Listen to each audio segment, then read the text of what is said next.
Is this the standard we hire now? Olivia Sterling's voice cut through the lobby like a whip. 50 employees froze. The janitor stood motionless, his cleaning cart blocking her path, his head bowed. She stepped closer, close enough to smell the cheap detergent on his uniform. People like you think you're invisible, that no one notices your incompetence. She let the words hang. I notice everything. 6 hours later, that same janitor sat in a hospital chair, a needle in his arm, his blood flowing into a bag. The blood that would save Olivia Sterling's dying daughter. And he knew exactly who she was. Drop your city in the comments. Let's see how far this story travels. Is this the standard we hire now? The words exploded across the marble lobby of Sterling Corporation at 7:15 on a Thursday morning. Daniel Carter had heard that voice before. Every employee had. It belonged to Olivia Sterling, CEO billionaire, and the woman whose face appeared on the cover of Forbes magazine twice in the last 3 years. He didn't look up. He kept his hands on his cleaning cart and waited. I'm talking to you. Now he looked up. Olivia Sterling stood 3 feet away. Designer suit. Blonde hair pulled back tight. Eyes like chips of ice. Behind her, 2 assistants clutched tablets and folders, their faces pale with second-hand fear. I'm sorry, ma'am, Daniel said. I'll move it right. You'll move it. That's your response. She laughed, a short, sharp sound with no humor in it. Let me tell you what I see, janitor. I see a cleaning cart blocking executive access. I see equipment scattered like this is some kind of garbage dump. I see someone who clearly has no idea how to do the simplest job in this building. Daniel pulled his cart to the side. It won't happen again. You're right, it won't. Olivia turned to address the lobby, the dozen employees who had stopped mid-stride watching. This is what happens when we lower our standards. This is what happens when we hire people who don't understand that every failure, no matter how small, reflects on this entire company. She turned back to Daniel. Her eyes traveled from his worn shoes to his calloused hands to the gray in his hair. Something shifted in her expression. Recognition not of him as a person, but of him as a type. A category. Something beneath her. You know what your problem is. Daniel said nothing. You think you're invisible. You think no one notices whether you do your job well or badly. You think because you push a mop, you don't matter. She stepped closer. Her perfume hit him expensive, suffocating. Let me educate you. Everyone in this building exists to make this company run. The engineers, the accountants, the janitors. If you can't keep a cleaning cart out of my way, what else are you failing at? What corners are you cutting? What messes are you leaving for someone else to clean up? She paused. Let the silence stretch. People like you. You coast through life expecting others to tolerate your mediocrity. Well, not here, not in my building. Daniel felt the heat rising in his chest. He pushed it down. I apologize for the inconvenience, ma'am. I don't want your apology. I want competence. She snapped her fingers at the security guard. Earl, I want this reported, and I want to know who supervises the cleaning staff. Clearly someone isn't doing their job. Yes, ma'am. Olivia turned on her heel and walked toward the elevator. Her assistants scurried after her. The doors opened, swallowed them closed. The lobby remained silent. Daniel felt the stares, the pity, the relief on their faces, relief that they weren't him. He finished wiping down the floor, loaded his cart, pushed it toward the service corridor. Behind him, someone whispered, Jesus, she didn't have to do that. Someone else, that's just Olivia, you get used to it. Daniel kept walking. The service corridor was empty. Daniel leaned against the wall, closed his eyes, breathed. People like you. 3 words. That's all it took to reduce a man to nothing. He thought about walking out, quitting, telling Olivia Sterling exactly what he thought of her and her company and her marble floors. Then he thought about Grace, his daughter, 6 years old, waiting for him at daycare, depending on him for everything, food, shelter, medicine, love. Grace needed him to have a job. Grace needed him to swallow his pride and push his cart and be invisible. So that's what he would do. Daniel Carter hadn't always been invisible. 10 years ago, he was an aerospace engineer at Lockheed Martin. He designed guidance systems for satellites. He wore suits to work. He had an office with a window. People called him Mr. Carter and asked for his opinion on technical problems that cost millions of dollars to solve. He had a wife named Sarah, a house in Westerville, a future that looked like a straight line pointing up. Then Sarah got sick. Ovarian cancer. Stage 4. The doctors gave her 6 months. She fought for 18. Those 18 months cost Daniel everything. His savings gone in the first 3 months. His 401k cashed out to cover experimental treatments.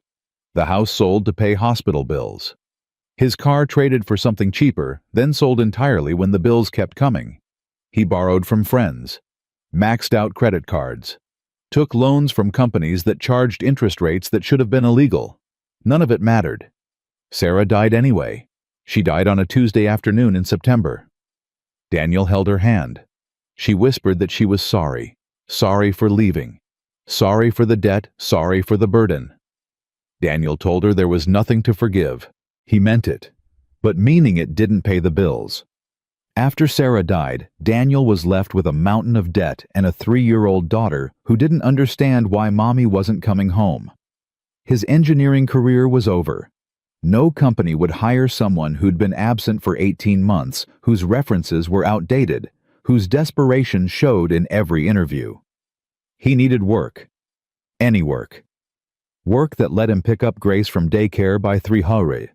Sterling Corporation was hiring janitors. Daniel took the job. He didn't complain. He didn't mention his past. He showed up every day, pushed his cart, and disappeared into the background. For 3 years it had worked, until today. Until Olivia Sterling decided to see him. Daniel's shift ended at 2:00 p.m. He changed in the basement locker room, stuffing his uniform into a plastic bag, pulling on jeans and a faded Ohio State sweatshirt. The sweatshirt was old, a graduation gift from his parents, but it still fit, and it reminded him of a time when his future meant something. The bus to Grace's daycare took 45 minutes. Daniel stared out the window and tried not to think. People like you. You think you're invisible. He failed. Grace was waiting by the window. The moment she saw him, her face transformed. Pure joy. Uncomplicated love. The kind of expression that made everything else, the humiliation, the exhaustion, the endless grind of survival, worth it. Daddy! She ran to him, threw her arms around his legs, pressed her face against his thigh. Daniel knelt down and hugged her properly. Hey, sweetheart. How was your day? Good.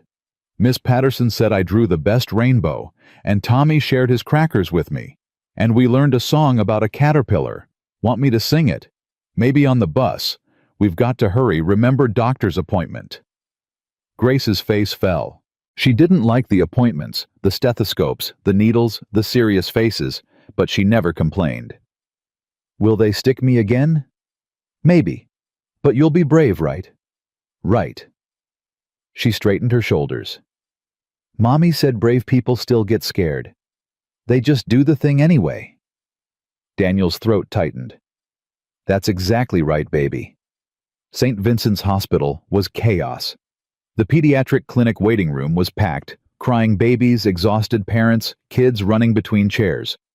Daniel signed Grace in and found 2 seats wedged between a mother with twins and an old man who was snoring. He pulled out Where the Wild Things Are and read to Grace in a low voice. She pressed against his side, her eyes fixed on the pictures, her small hand gripping his sleeve. This was his favorite part of every day. Not the reading, the closeness. The trust. The way Grace looked at him like he was the strongest person in the world. He wasn't. He knew he wasn't. But for her, he would try. Grace Carter. The nurse appeared at 3:15. Daniel lifted Grace onto his hip and followed her down the corridor toward the pediatric cardiology wing. Grace had been born with a heart murmur. Nothing serious, the doctor said, but it needed monitoring. Every month they checked her vitals, listened to her heart, made sure nothing had changed. So far, she'd been lucky. Daniel tried not to think about how long luck lasted. They were passing the emergency entrance when the gurney burst through. "Clear the way! Coming through!" Daniel pressed Grace against the wall as the paramedics rushed past. He caught glimpses, a small form on the stretcher oxygen mask over a gray face, monitors beeping, IV lines trailing. Female, age 7. Acute abdominal hemorrhage, vitals dropping. The gurney disappeared around the corner. Grace stared after it, her eyes huge. "Daddy, is that girl okay?" "The doctors are helping her, sweetheart. That's what they do. Can we pray for her?" Daniel hesitated. Sarah had been the religious one. He'd always been skeptical. But since Sarah died, he'd found himself talking to her sometimes late at night when the apartment was quiet. "Yeah, baby. We can pray." Grace closed her eyes and clasped her hands. Her lips moved silently. When she finished, she looked up at Daniel with absolute confidence. "I asked Mommy to look after her until she gets better." Daniel's eyes burned. "That's perfect, sweetheart." Grace's checkup took 20 minutes. Blood pressure normal, heart rate normal, murmur unchanged. "She's doing beautifully," Dr. Patel said. "No concerns. We'll see her next month." Daniel exhaled. "Thank you. Thank you for being so consistent. I know it's not easy with your schedule." "She's worth it." Dr. Patel smiled. "You're a good father, Mr. Carter." The words hit harder than they should have. After the morning after Olivia Sterling's public destruction of his dignity, the simple acknowledgement that he was doing something right meant everything. "Thank you," he managed. "Really." They were walking back through the corridors when Daniel heard the scream. High. Panicked.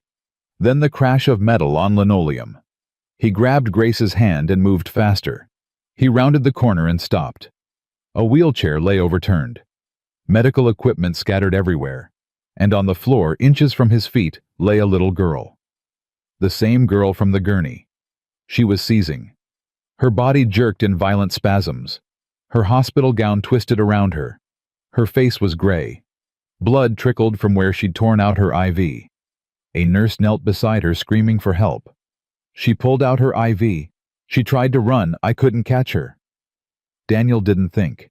He moved. He set Grace against the wall. "Stay there. Don't move." He dropped to his knees beside the girl, turned her on her side, pulled off his jacket and wadded it under her head, held her steady while the convulsions racked her body. "Get a doctor," he told the nurse. "Now." The nurse ran. Daniel counted. 10 seconds. 15. 20. The girl's back arched. Her hands clawed the floor. A sound escaped her throat, something between a moan and a sob. 30 seconds. 35. "You're okay," Daniel murmured. "I've got you. You're safe." 40 seconds. 43. Then finally the convulsions eased. Her body relaxed. Her breathing slowed. Her eyes opened. Blue. Bright blue. Filled with terror. Her hand found Daniel's wrist and gripped it. "Please." Her voice was barely a whisper. "Please don't let me die." Daniel's chest cracked open. "My mommy isn't here. Please, I don't want to die." He thought of Grace watching from against the wall. He thought of Sarah dying in a hospital bed. He thought of all the promises he'd made and couldn't keep. But this girl was looking at him, begging him. "You're not going to die," Daniel said. "I'm right here. I'm not going anywhere. Promise. I promise." The medical team arrived. They lifted her onto a gurney, attached monitors, called out readings. Daniel stepped back. His hands were shaking. Grace ran to him, wrapped her arms around his legs. "You saved her, Daddy." Daniel picked her up, held her close, breathed. "The doctors are going to help her now." "But you helped first. You were brave." Brave. He didn't feel brave. He felt hollowed out. But if Grace saw bravery, that was enough. Somewhere behind him, A woman's voice, high frantic, demanded to know where her daughter was. Daniel didn't turn around. He didn't see Olivia Sterling run past mascara streaking her face. He didn't see her collapse against the trauma room door. He didn't know the girl he'd just saved was the daughter of the woman who'd called him invisible. He only knew a mother somewhere was terrified, and a little girl was fighting for her life. The hospital intercom crackled to life. Code red, O-negative blood needed immediately.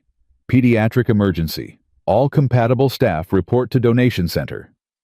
Daniel stopped walking. O-negative. The rarest blood type. His blood type.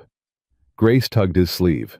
Daddy, that's your special blood, the kind Mommy had. Daniel looked at his daughter. He thought of the little girl who'd gripped his wrist, who'd begged him not to let her die. Yeah, baby, it is. He took Grace's hand. We need to go help someone. The donation center was on the ground floor, tucked between the cafeteria and the administrative offices. Daniel had passed it 100 times during Grace's appointments, but had never been inside. Today, the hallway outside was packed. Nurses, doctors, hospital staff. All of them crowded around the intake desk, voices, overlapping tension crackling in the air. I'm a positive. Can that work?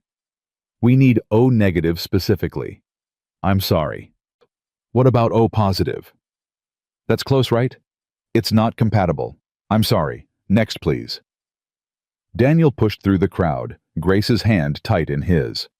A woman in scrubs, the coordinator based on the badge around her neck, stood behind the desk, her face drawn with exhaustion and barely contained panic. Excuse me? Daniel said. The coordinator didn't look up. Blood type. O-negative. Her head snapped up.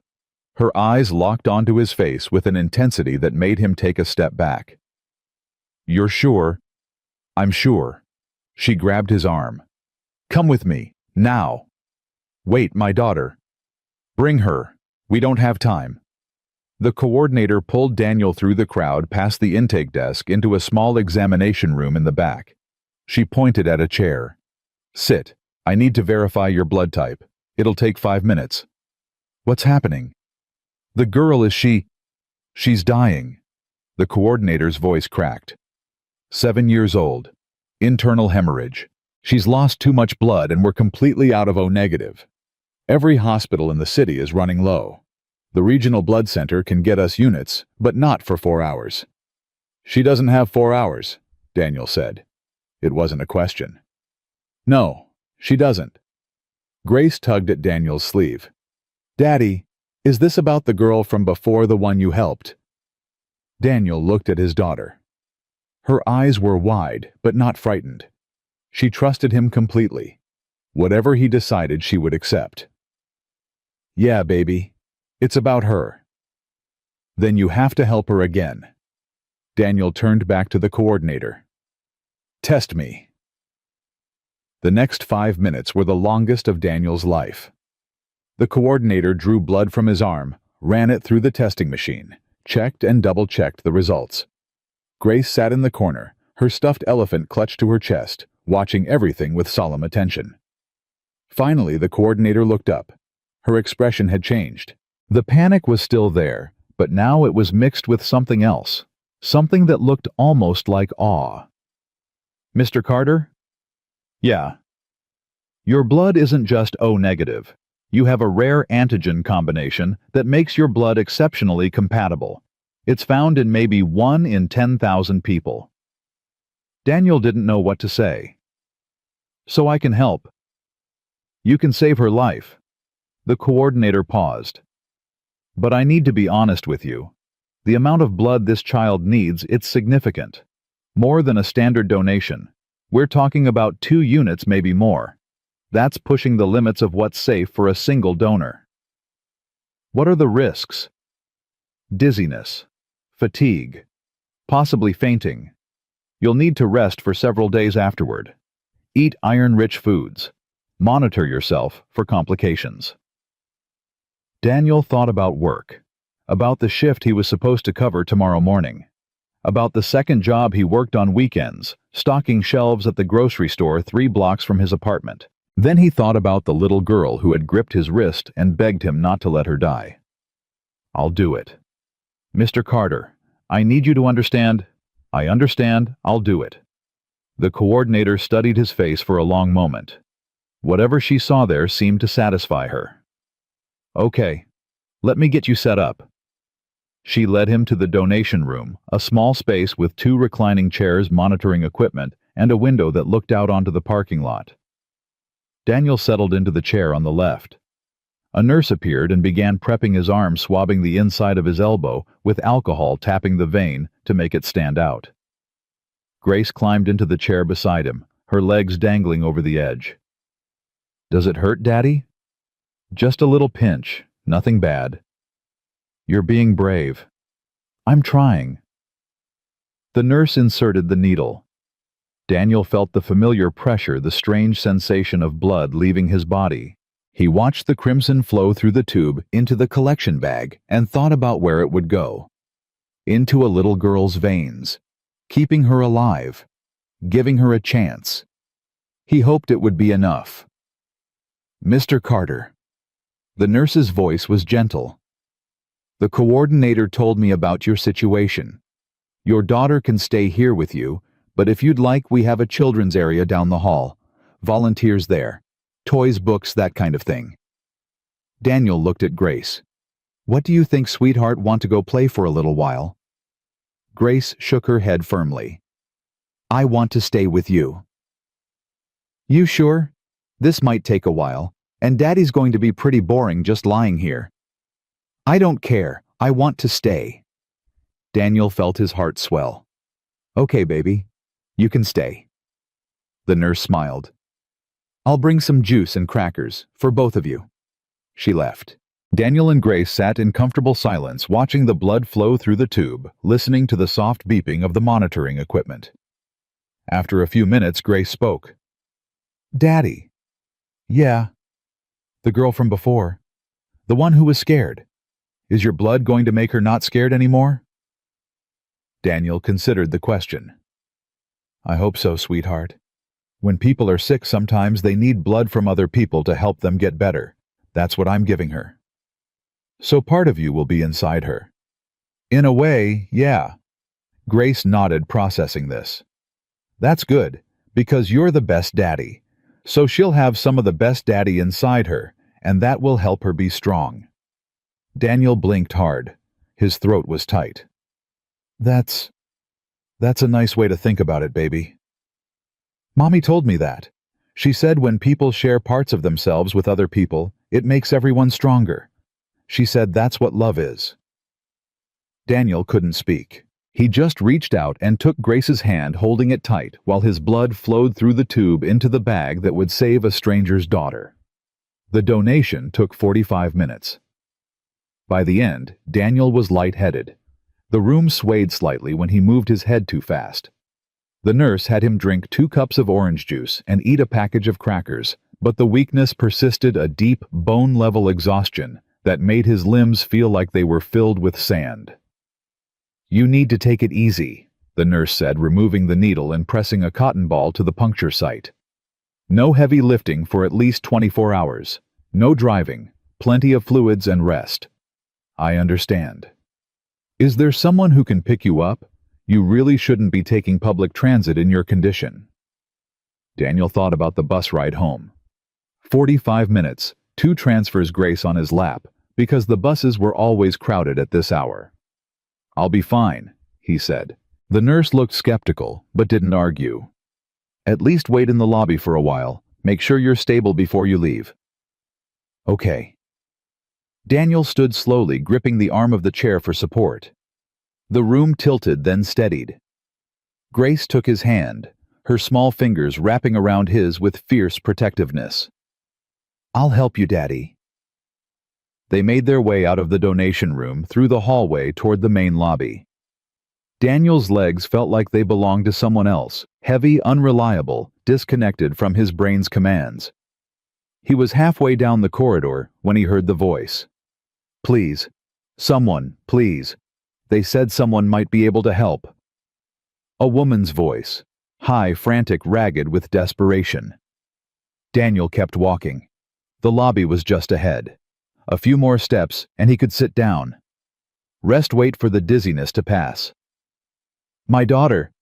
She's dying. They said there's a donor, please. Something in the voice made Daniel slow down. Something familiar. Something that tugged at the edge of his memory. He reached the lobby and stopped. The donation center doors were directly ahead. And standing in front of them, her back to Daniel, was a woman in an expensive suit. Her blonde hair had come loose from its severe bun. Her shoulders were shaking. Her voice was barely recognizable, stripped of its authority, its contempt, its ice-cold precision. But Daniel recognized it anyway. The woman turned around. Olivia Sterling. Her face was streaked with mascara. Her eyes were red and swollen. Her hands were trembling visibly. She looked like a woman who had been broken into pieces and hastily reassembled. For a moment, she didn't see him. She was scanning the lobby, searching for someone who could save her daughter's life. Then her eyes found his face, and she froze. Daniel watched the recognition dawn in her eyes. He saw the moment she placed him the janitor. From this morning, the man whose dignity she had shattered in front of 50 employees, the man she had called invisible. He saw her mouth open, close, open again. No words came out. Mrs. Sterling. The coordinator appeared beside Daniel, oblivious to the tension crackling between them. Good news. We found a donor. A perfect match, actually. Better than perfect. He has a rare antigen combination that makes his blood exceptionally compatible. Olivia's eyes hadn't left Daniel's face. Who? Mr. Carter here. The coordinator gestured at Daniel. He just finished donating. 2 units. Your daughter is receiving the transfusion right now. Her vitals are already stabilizing. Olivia stared at Daniel. Daniel stared back. Neither of them spoke. Grace tugged at Daniel's hand. Daddy, who's that lady? The question broke the spell. Olivia's gaze dropped to Grace, to the small girl with the stuffed elephant, the girl who was looking up at her with innocent curiosity. She's... Daniel paused. She's the mother of the girl I helped. Oh. Grace's face brightened. Your daughter is going to be okay, ma'am. My daddy gave her his blood. He's the bravest person in the whole world. Olivia made a sound something between a laugh and a sob. Her hand came up to cover her mouth. She tried again. I don't... The coordinator frowned, sensing something wrong. Mrs. Sterling, are you all right? Olivia didn't answer. She was staring at Daniel with an expression he couldn't read. Shock, disbelief, guilt, gratitude, all of them tangled together in a knot that seemed to be choking her. How, she finally managed. How are you here? How did you... My daughter had an appointment, Daniel said quietly. I heard the announcement. I came to help. But you... Olivia stopped, swallowed. You know who I am. Yes. You know what I said to you this morning. Yes. And you still... Her voice broke. You still gave your blood. For my daughter. After everything I... She couldn't finish. The tears were coming now, streaming down her face, cutting tracks through her ruined makeup. Daniel looked at this woman, this powerful, wealthy, ruthless woman, and saw something he hadn't expected to see. He saw a mother. Just a mother, terrified and desperate and broken by the possibility of losing her child. No different from any other mother. No different from Sarah, who had fought so hard to stay alive for Grace. Your daughter was scared, Daniel said. She was alone. She needed help. But What you said to me this morning has nothing to do with her. She's a child. She's innocent. She doesn't deserve to die because her mother was cruel. Olivia flinched like he had slapped her. I'm not a saint, Mrs. Sterling. I'm not doing this to make you feel guilty. I'm doing this because a little girl begged me not to let her die, and I have the power to help her. That's all." He paused. The dizziness was getting worse. He needed to sit down. "Your daughter is going to be okay. You should be with her." Olivia stood, frozen tears still streaming down her face. She opened her mouth to say something, an apology maybe, or a thank you, or something else entirely. But Daniel didn't wait to hear it. He took Grace's hand and walked past her toward the row of chairs by the window where he could sit down and rest and wait for the world to stop spinning. Behind him, he heard Olivia's heels clicking on the linoleum, not the confident, commanding rhythm from this morning, but something hesitant and uncertain. He didn't look back. Daniel sat in the hospital lobby for an hour. Grace fell asleep on his lap, her head resting against his chest, her stuffed elephant tucked under her arm. He watched her sleep and tried not to think about the woman he had just walked away from. It didn't work. Olivia Sterling's face kept swimming before his eyes. Not the cold, contemptuous face from this morning, the broken one. The one with tears cutting through the mascara. The one that had looked at him like he was a ghost, or a miracle, or something she couldn't quite comprehend. "You know what I said to you this morning? And you still gave your blood." Yes, he had. And he would do it again without hesitation, because that little girl's life was worth more than his wounded pride. But that didn't mean the wound had healed. Daniel thought about the morning, the lobby, the stairs, the whispered comments after Olivia had walked away. Poor guy. She didn't have to do that. No, she didn't. But she did it anyway because she could. Because power meant never having to see the humanity in people beneath you. Because people like Daniel were invisible, convenient targets for frustration punching bags who couldn't punch back. He wondered if Olivia Sterling had ever been humiliated in her life. If she had ever stood in front of a crowd of people and felt the weight of their pity. If she had ever gone home at night and replayed someone's words in her head, wondering if they were right, wondering if she really was as worthless as they made her feel. Probably not. People like Olivia Sterling didn't get humiliated. They did the humiliating. Until today. Daniel closed his eyes and tried to sleep, but sleep wouldn't come. He was too tired and too wired at the same time, his body drained from the blood donation, his mind buzzing with adrenaline and emotion. At 8:00 p.m., a nurse appeared. "Mr. Carter." Daniel opened his eyes. "Yes. I wanted to let you know the transfusion was successful. The little girl is stable. Dr. Chen says her prognosis is excellent." Relief flooded through him, warm and sweet and overwhelming. Thank God. Mrs. Sterling asked me to convey her gratitude. She wanted to come, thank you personally, but she's with her daughter right now. That's fine. She should be with her daughter. That's where she belongs. The nurse hesitated. She also asked if there's anything she can do for you. Anything at all. Daniel shook his head. I don't need anything. I'm just glad the girl is okay. Are you sure Mrs. Sterling was very insistent? She mentioned arranging a car to take you home, or... A car would be nice, actually. Daniel looked at Grace still sleeping in his lap. I'm not sure I can manage the bus right now. I'll let her know. The nurse left. Daniel sat in the quiet lobby holding his daughter waiting. 20 minutes later, Olivia Sterling appeared.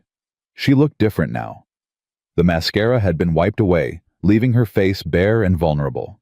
Her hair was still loose, but she had smoothed it back with her hands. She had removed her suit jacket, and the silk blouse beneath was wrinkled and creased. She looked human. She crossed the lobby slowly, hesitantly, like she was approaching a wild animal that might bolt at any moment. Mr. Carter. Daniel didn't stand. He couldn't not without disturbing Grace. Mrs. Sterling. I arranged a car. It's waiting outside. There's a car seat for your daughter. Thank you. Olivia stood there, twisting her hands together. She looked like she wanted to say something but couldn't find the words. Daniel waited. I owe you an apology, she finally said. Yes, you do. She flinched again. He saw her jaw tighten, saw the flicker of something that might have been anger, The instinctive response of a powerful person who wasn't used to being challenged. But then it faded, replaced by something that looked almost like shame. What I said to you this morning, it was wrong. It was cruel. It was inexcusable. Yes, it was. I judged you without knowing anything about you. I treated you like you were less than human. You called me invisible. Daniel's voice was quiet, but steady. You said people like me think no one notices whether we do our jobs well or badly. You said I was mediocre, incompetent, a failure. Olivia closed her eyes. I remember. Do you know what I was thinking when you said those things? She shook her head. I was thinking about my daughter. I was thinking about the fact that I have a degree in mechanical engineering from Ohio State.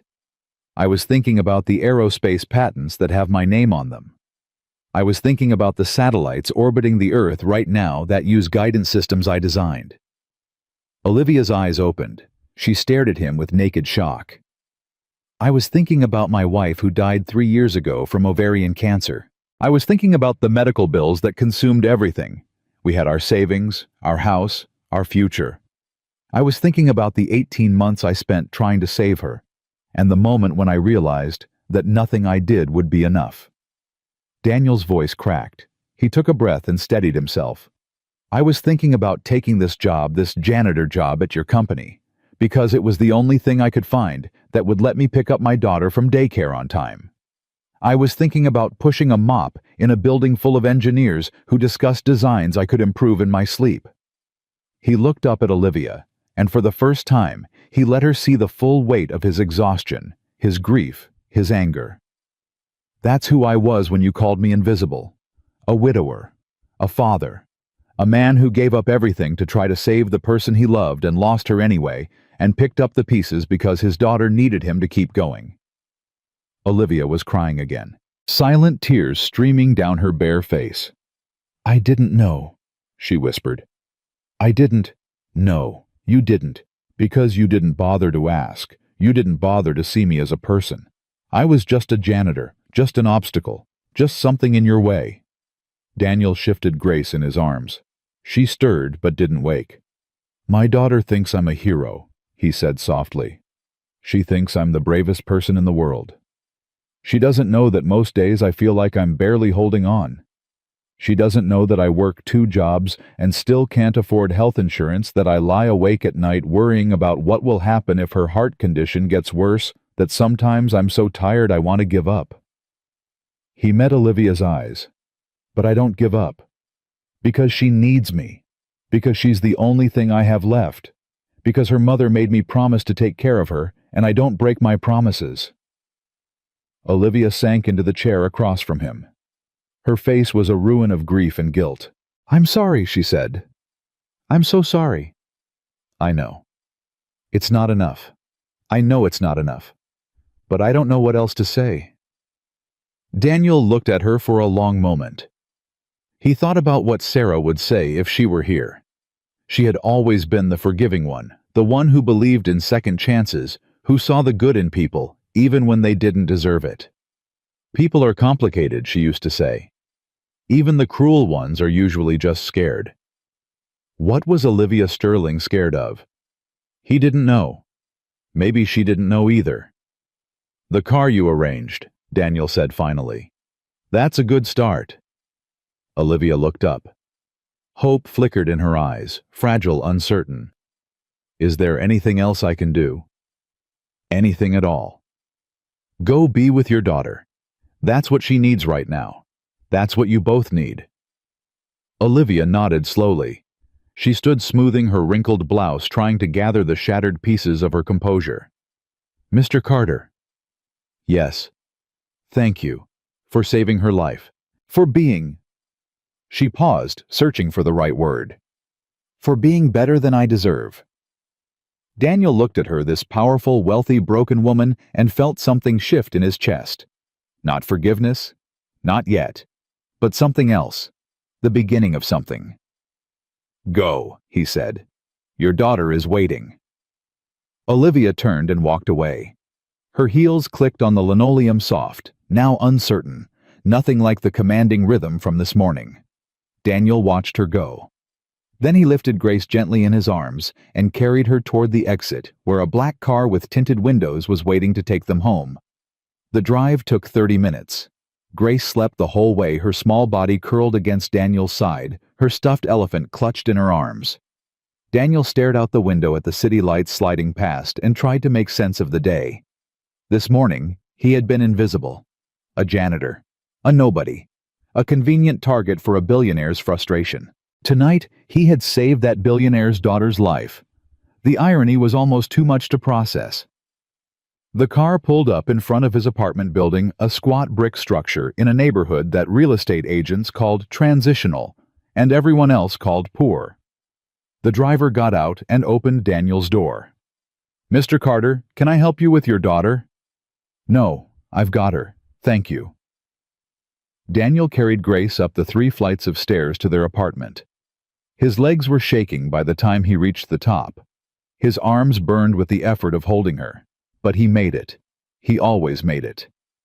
He unlocked the door, carried Grace to the bedroom they shared, and laid her gently on the bed.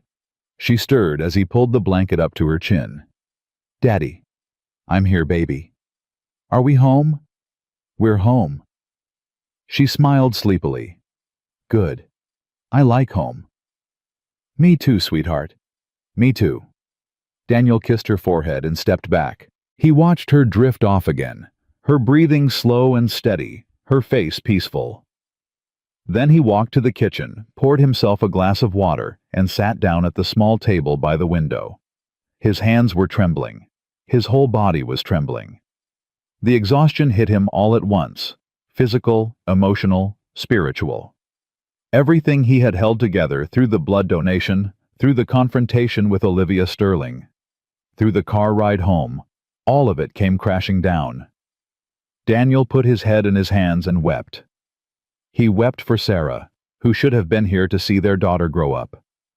He wept for Grace, who deserved so much more than a father who was barely holding on.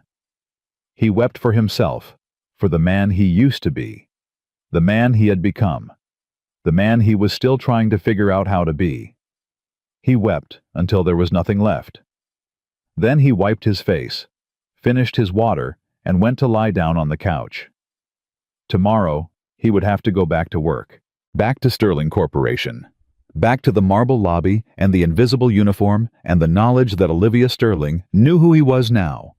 He didn't know what that would mean, didn't know if anything would change, didn't know if today had been a turning point or just a strange detour in a life that would continue exactly as before. But right now, in this moment, none of that mattered.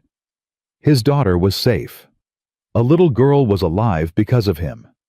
And somewhere in the city, a mother was sitting by her child's hospital bed, holding her hand, thanking God for a second chance. That was enough. It had to be enough. Daniel closed his eyes and let the exhaustion pull him down into sleep. Daniel didn't go to work the next morning. He woke at 4:30, his body running on autopilot, but when he tried to stand, the room spun so violently that he had to grab the arm of the couch to keep from falling. The blood donation had taken more out of him than he had realized. His head pounded. His limbs felt like they were made of wet concrete. Even breathing seemed to require more effort than usual. He called in sick for the first time in 3 years. "You sound terrible," his supervisor said over the phone. "Take the day. Get some rest." "I will. Thank you." "Carter." "Yeah. I heard what happened yesterday. What you did at the hospital. Word travels fast around here." Daniel closed his eyes. Of course it did. Of course the whole company already knew. It wasn't a big deal. The hell it wasn't. You saved that little girl's life. Mrs. Sterling's daughter, no less. A pause. "I also heard what she said to you in the lobby yesterday morning, before all this happened." Daniel said nothing. "For what it's worth, I'm sorry. I should have said something. Should have stood up for you. It's fine. It's not fine. But I appreciate you saying that." Another pause. "Take care of yourself, Carter. We'll see you when you're ready."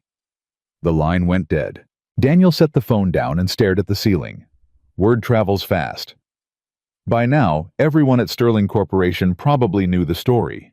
The janitor who got publicly humiliated by the CEO. The janitor who then saved the CEO's daughter's life. He wondered what they were saying about it. Whether they thought he was a hero or a fool. Whether Olivia Sterling had said anything, done anything, acknowledged what had happened in any public way. He wondered if it mattered. Grace woke at 7 Huzuri, padding out of the bedroom in her pajamas, her stuffed elephant trailing behind her. "Daddy, why are you still here?" Daniel pulled her onto the couch beside him.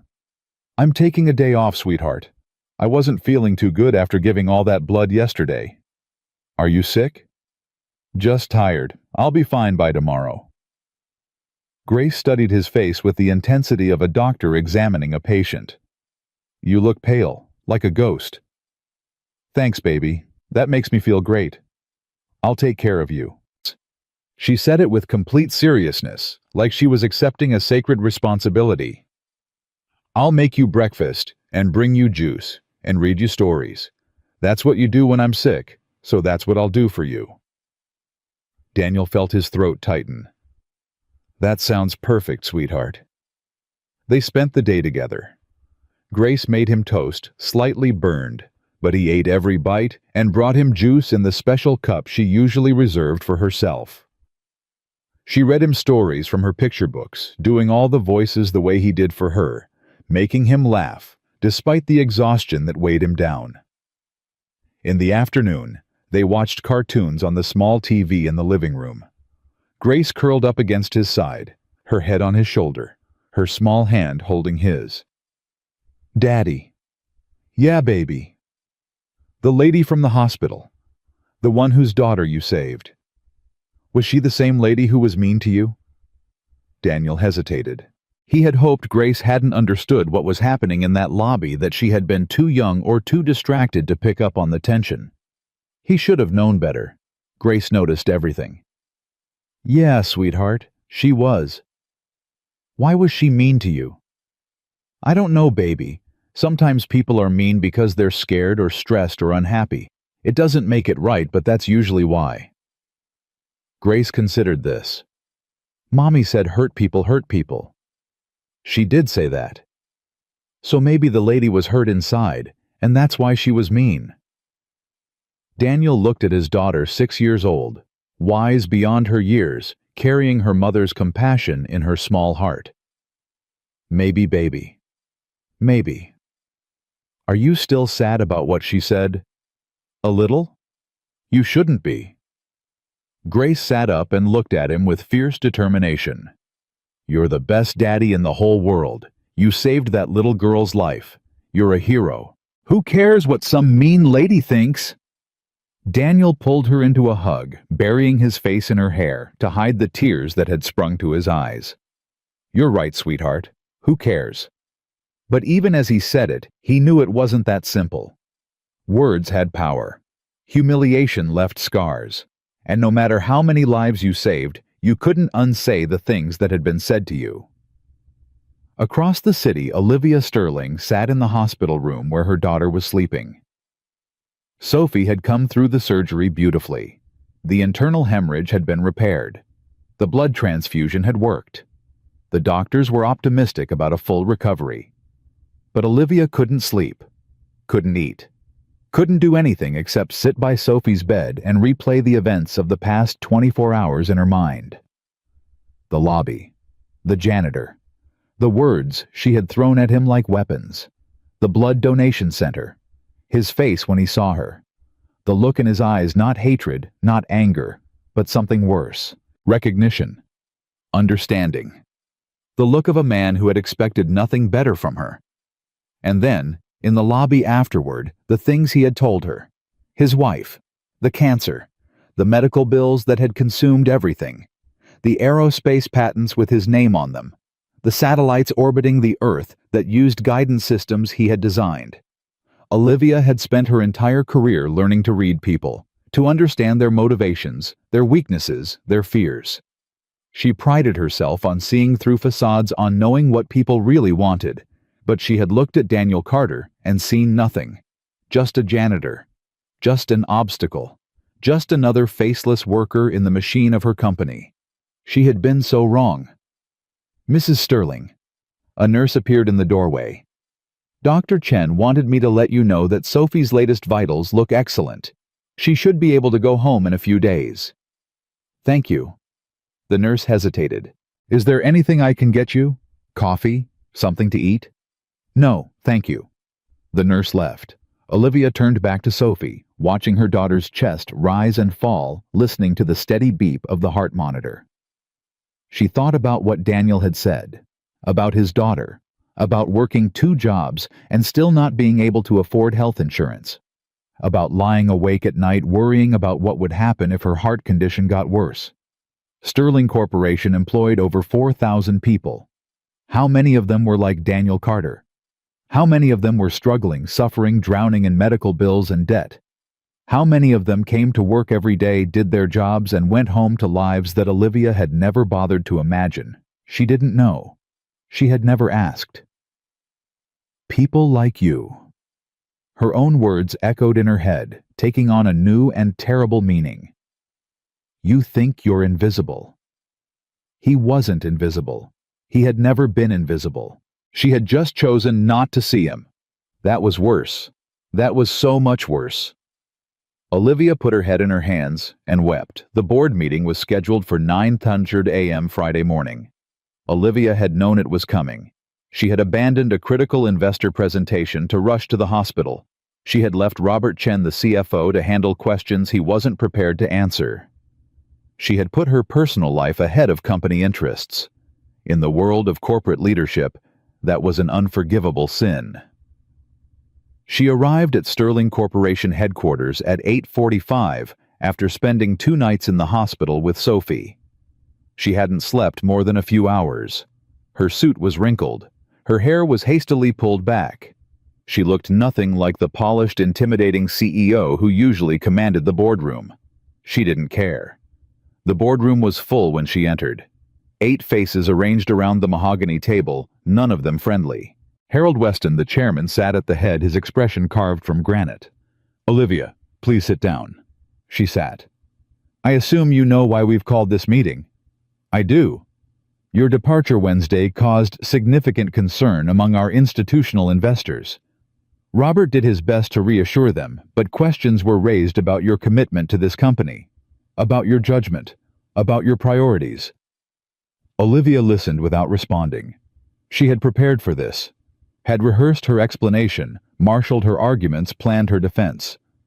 But sitting here now looking at these faces, these people who saw her only as a function of quarterly earnings, she felt something shift inside her. "My daughter almost died," she said quietly. Harold nodded. "We understand that, Olivia, and we're glad she's recovering. But this company employs over 4,000 people.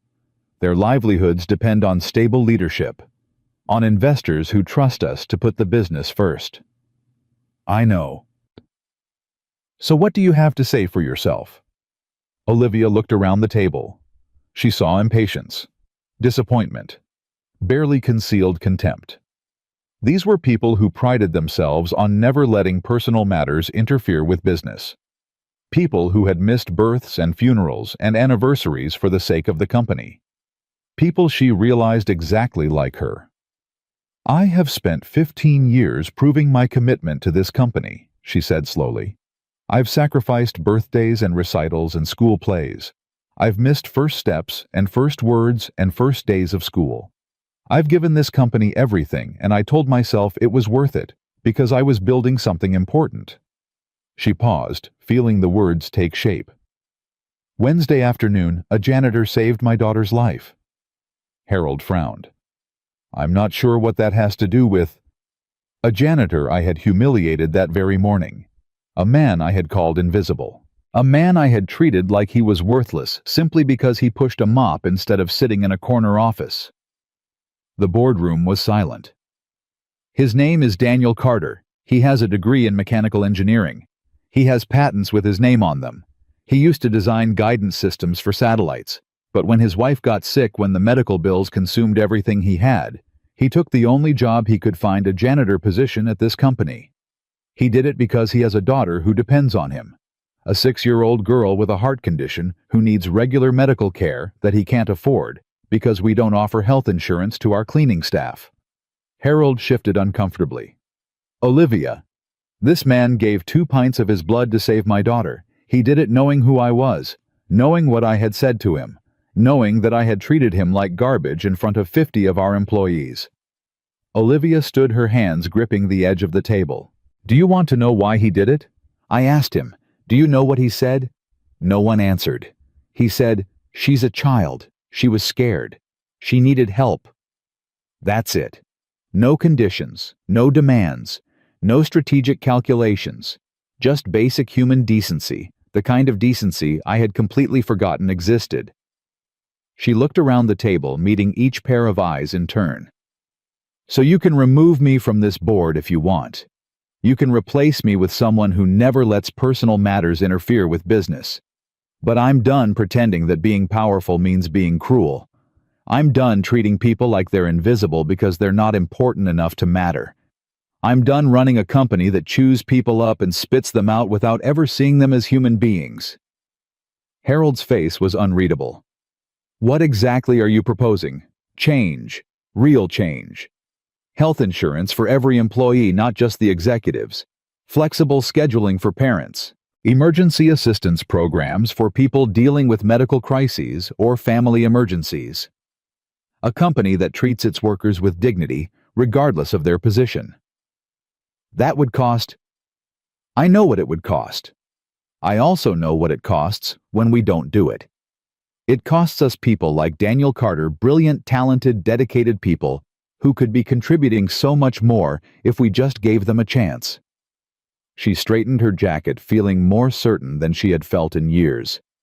You can support me in this, or you can replace me. But I'm not the woman I was on Wednesday morning. That woman was a monster, and I'm not going to be her anymore. She walked out of the boardroom, leaving 8 stunned faces behind her. Daniel returned to work on Monday. He arrived at 5:30, the same as always.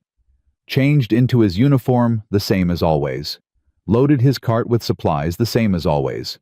But nothing felt the same. The other janitorial staff treated him differently now. Not badly, if anything, they were friendlier than before, but differently. They looked at him with something that might have been awe or curiosity or respect. Heard what you did, Carter? One of them said. That was something else. I just helped someone who needed help. Yeah, well, not everyone would have helped that particular someone. Not after what she did to you. Daniel shrugged. What was I supposed to do? Let a little girl die. The man had no answer for that. The morning passed slowly. Daniel cleaned the executive floors, avoiding the main lobby as much as possible. He didn't want to run into Olivia Sterling. Didn't want to see her face, or hear her voice, or deal with whatever complicated emotions their encounter had stirred up. But at 11 Huzuro, his supervisor found him in the 3rd floor break room. Carter, Mrs. Sterling's office, now. Daniel felt his stomach drop. What? She wants to see you, personally. Why? I don't know. But when the CEO asks to see you, you go. Daniel put down his mop, straightened his uniform, tried to calm the hammering of his heart. Okay. Where's her office? Top floor. Her assistant will meet you at the elevator. The elevator ride felt endless. Daniel watched the numbers climb 10, 15, 20, 25, and tried to imagine what Olivia Sterling could possibly want from him. An apology. She had already apologized. A thank you. She had already thanked him. Something else. The doors opened onto a reception area that screamed money. Expensive art on the walls. Leather furniture. A reception desk that probably cost more than Daniel earned in a year. A young woman in a tailored suit stood waiting. Mr. Carter, I'm Ms. Sterling's assistant. Please follow me. She led him down a hallway and through a set of double doors into an office the size of Daniel's entire apartment. Floor-to-ceiling windows looked out over the city, A massive desk dominated one end of the room, and behind the desk sat Olivia Sterling. She looked different than she had in the hospital, more composed, more like the woman who had humiliated him in the lobby. But there was something in her eyes, something uncertain, something almost vulnerable that hadn't been there before. "Mr. Carter, thank you for coming. Please sit down." Daniel sat in one of the leather chairs facing her desk. He didn't speak. "I imagine you're wondering why I asked to see you." The thought crossed my mind. Olivia's lips twitched, not quite a smile, but close. "I deserved that. You deserve a lot of things." "I know." She stood and walked to the window, her back to him. "I've spent the last 4 days thinking about what happened, about what I said to you, about what you did for Sophie, about everything. And I realized something." She turned to face him. "I've been running this company for 15 years. I've made decisions that affected thousands of people's lives. I've hired and fired, promoted and demoted, praised and criticized. But I never once stopped to ask myself what it felt like to be on the other end of my words, my decisions, my power." Daniel said nothing. "You asked me in the hospital why I was cruel to you. I didn't have an answer then. I do now." "I'm listening." "Fear." The word seemed to cost her something. "I was afraid. I'm always afraid. Afraid that if I show any weakness, any softness, any humanity, people will see me as less than, as vulnerable, as someone who can be pushed around." She laughed bitterly. "So I push first. I attack first. I make sure everyone knows that I'm in charge, that I'm powerful, that I'm not someone to be crossed. And I tell myself it's necessary, that it's just business, that it's nothing personal." She met Daniel's eyes. "But it is personal, isn't it? Every word I say lands on a human being, a person with their own life, their own struggles, their own pain. And I just never bothered to see that." Daniel felt something shift in his chest. He wasn't ready to forgive her, not yet, not completely, but he could feel his anger beginning to soften. "Why are you telling me this?" "Because I owe you more than an apology. I owe you an explanation, and I owe you an opportunity." "What kind of opportunity?" Olivia walked back to her desk and sat down. She picked up a folder and slid it across the desk toward Daniel. "Open it." Daniel opened the folder. Inside was a single sheet of paper, a job offer. His eyes scanned the text, and his heart stopped. Position Director of Employee Support Services. Salary, $120,000 per year. Benefits: full medical, dental, and vision coverage for employee and dependents. He looked up at Olivia. "What is this? A new position I'm creating. We're going to completely restructure how this company treats its employees, especially the ones who've been invisible for too long. We're going to offer health insurance to every worker, regardless of position. We're going to create support programs for parents, for people dealing with medical crises, for anyone who's struggling." She leaned forward. "And I want you to help me design it. You know what these employees need because you've lived it. You've been one of them. I can throw money at programs all day, but without someone who understands the reality, it'll be nothing but corporate PR." Daniel stared at the paper. His hands were trembling. "This isn't charity," Olivia continued. "This is a real job. A job that uses your skills, your experience, your engineering background. You'll be solving problems, just different kinds of problems than you used to solve." "Why me?" "Because you're the only person who's ever made me feel ashamed of who I am. Because you showed me what real courage looks like. Because you saved my daughter's life when you had every reason to let her die." Her voice cracked slightly. "And because I think you might be the only person in this entire company who will tell me the truth, even when I don't want to hear it." Daniel looked at the offer. He thought about Grace, about the health insurance that would cover her heart condition, about the salary that would let them move out of their cramped apartment, about the chance to do meaningful work again, to use his mind instead of just his hands. He thought about Sarah, who had always believed in second chances. He thought about the lobby 5 days ago, the humiliation, the shame, the words that had cut him to the bone.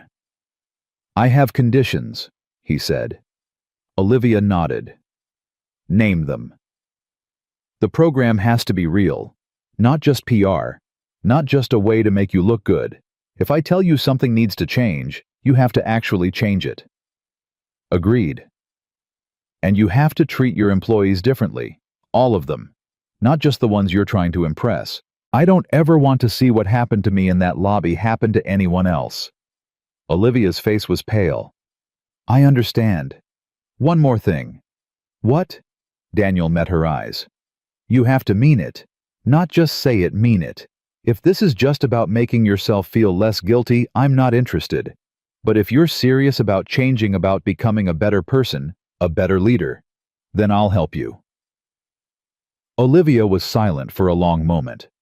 Daniel watched her face, looking for any sign of insincerity, any hint that this was just another calculated move. What he saw instead was something that looked almost like hope. "I mean it," she said softly. "I don't know if I can change. I've been this way for so long that I'm not sure I know how to be anything else. But I want to try. I want to be someone my daughter can be proud of, someone I can be proud of." She paused. "Will you help me?" Daniel looked at the job offer one more time. He thought about all the years of struggle, all the sacrifices, all the invisible work he had done just to keep his head above water. And he thought about what it might mean to finally be seen. "Yeah," he said. "I'll help you." Olivia's face transformed.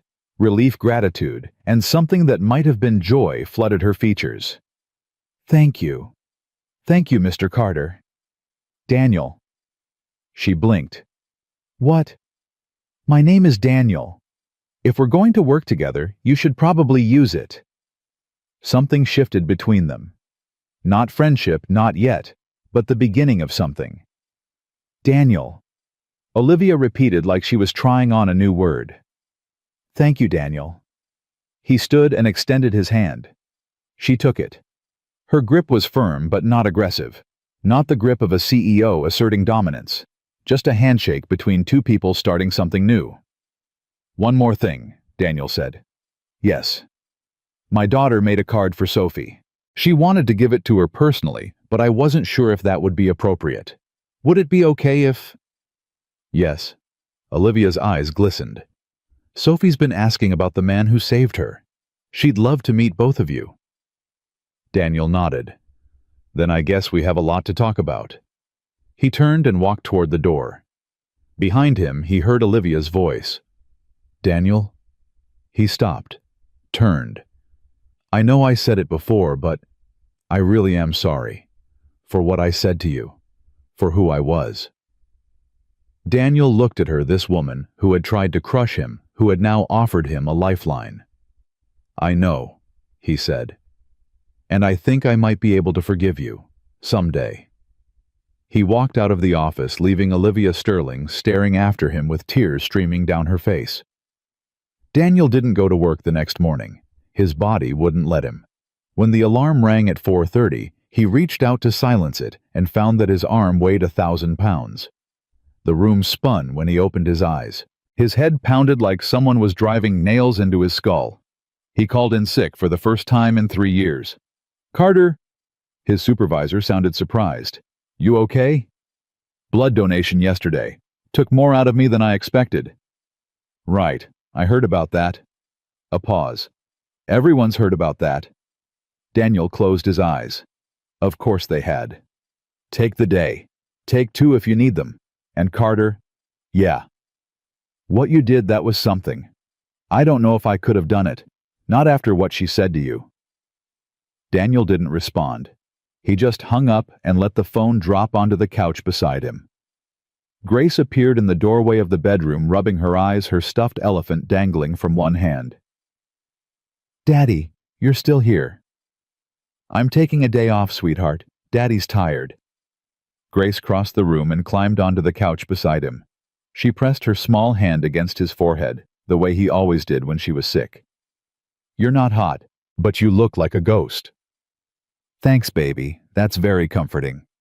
I'll take care of you. She said it with the seriousness of a surgeon accepting a critical case. I'll make you toast and bring you juice and read you stories. That's what you do when I'm sick. Daniel pulled her close, breathing in the familiar scent of her shampoo. That sounds perfect. They spent the day together on the couch. Grace made him toast burned on one side, cold on the other, and he ate every bite. She read him stories from her picture books, doing all the voices the way he did for her, making him laugh, despite the exhaustion that pressed down on him like a physical weight. In the afternoon, she curled up against his side and asked the question he'd been dreading. Daddy, the lady from the hospital, the one who was crying. Was she the same lady who was mean to you? Daniel hesitated. He'd hoped she hadn't understood. He should have known better. Grace noticed everything. Yeah, sweetheart. She was. Why was she mean?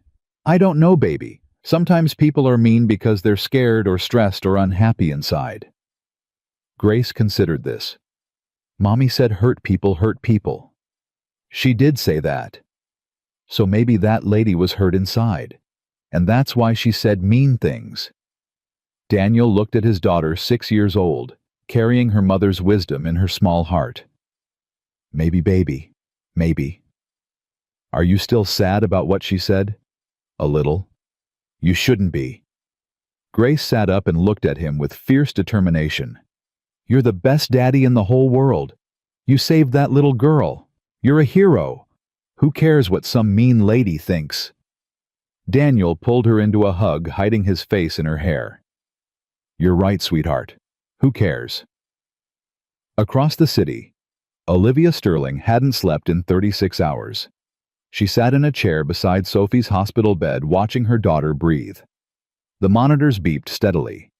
The doctor said Sophie was doing beautifully. The surgery had been successful. The blood transfusion had worked. Full recovery expected. But Olivia couldn't sleep, couldn't eat, couldn't do anything except replay Daniel Carter's words in her head. My wife died 3 years ago. Cancer. The medical bills consumed everything. I have patents with my name on them. Satellites orbiting the Earth right now use guidance systems I designed.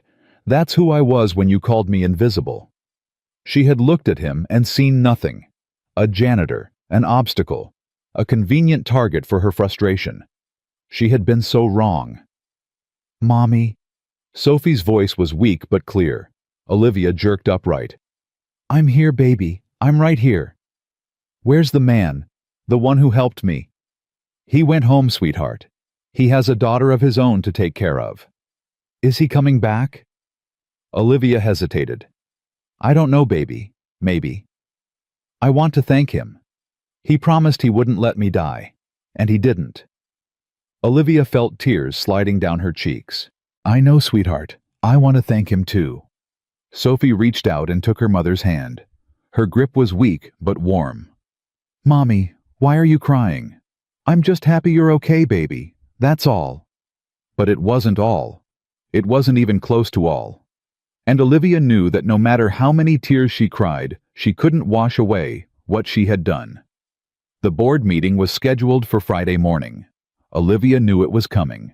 She had abandoned a critical investor presentation. She had left Robert Chen to answer questions he wasn't prepared for. She had put her daughter ahead of the company. In the corporate world, that was an unforgivable sin. She arrived at Sterling Corporation at 8:45, running on caffeine and adrenaline. Her suit was wrinkled. Her hair was hastily pinned back. She looked nothing like the polished CEO who usually commanded the boardroom. She didn't care. Harold Weston, the chairman, was waiting when she walked in. 8 board members sat around the mahogany table. None of them looked happy. Olivia, sit down. She sat. I assume you know why we've called this meeting. I do. Your departure Wednesday caused significant concern. Robert handled the investors, but questions were raised about your judgment, your priorities, your commitment to this company. Olivia listened. She had prepared her defense, rehearsed her arguments, marshaled her excuses. But sitting here now looking at these faces, people who saw her only as a function of quarterly earnings, something shifted inside her. "My daughter almost died," she said quietly. Harold nodded impatiently. "We understand that. We're glad she's recovering. But this company employs 4,000 people. Their livelihoods depend on stable leadership." "I know. So what do you have to say for yourself?" Olivia looked around the table. She saw impatience, disappointment, thinly veiled contempt. And suddenly she didn't care.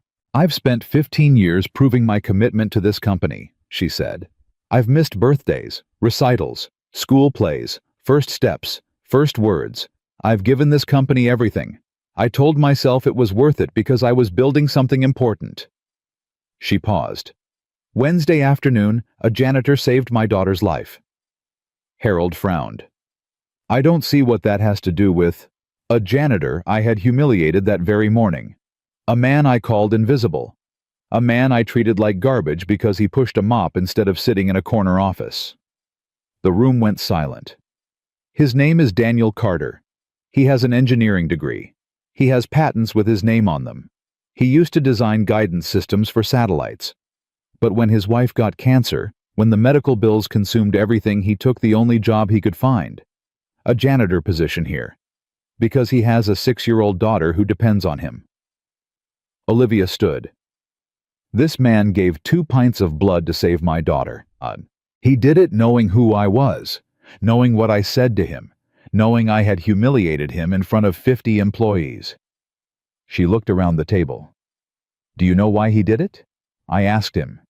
He said, "She's a child. She was scared. She needed help. That's it. No conditions. No demands. Just basic human decency. The kind I had completely forgotten existed." Harold shifted uncomfortably. "Olivia?" "I'm not finished." Her voice was sharp. "This company needs to change. We need to treat our employees, all of them, with dignity. Health insurance for every worker. Flexible scheduling for parents. Emergency support programs.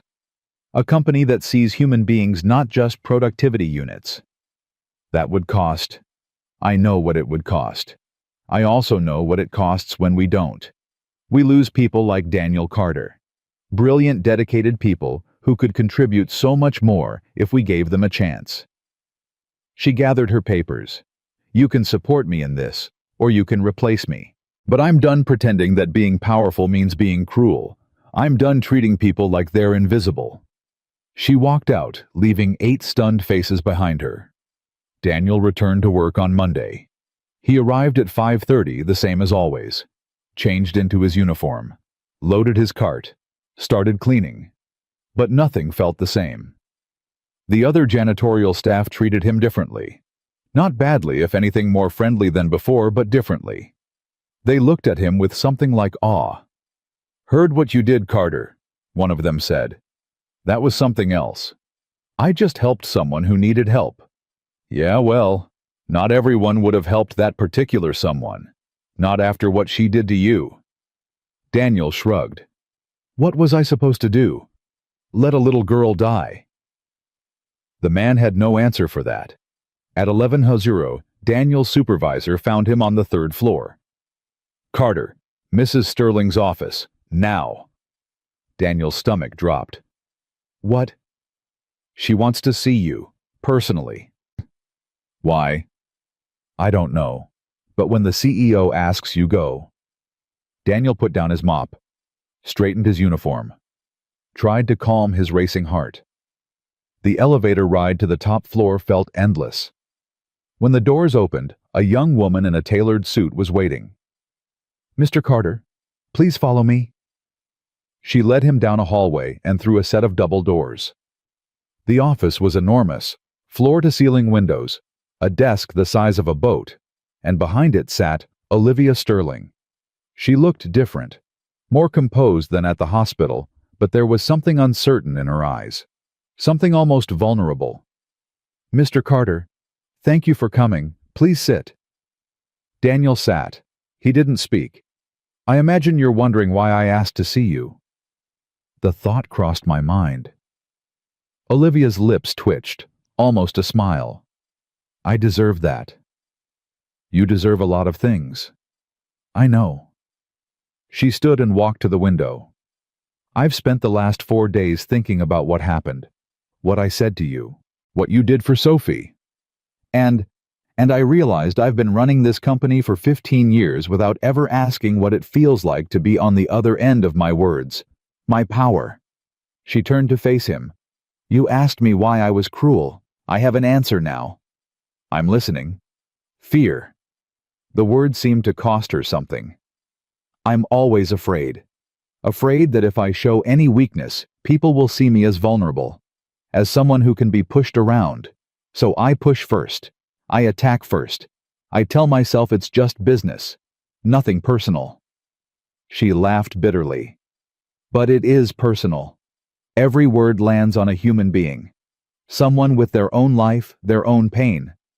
I just never bothered to see that.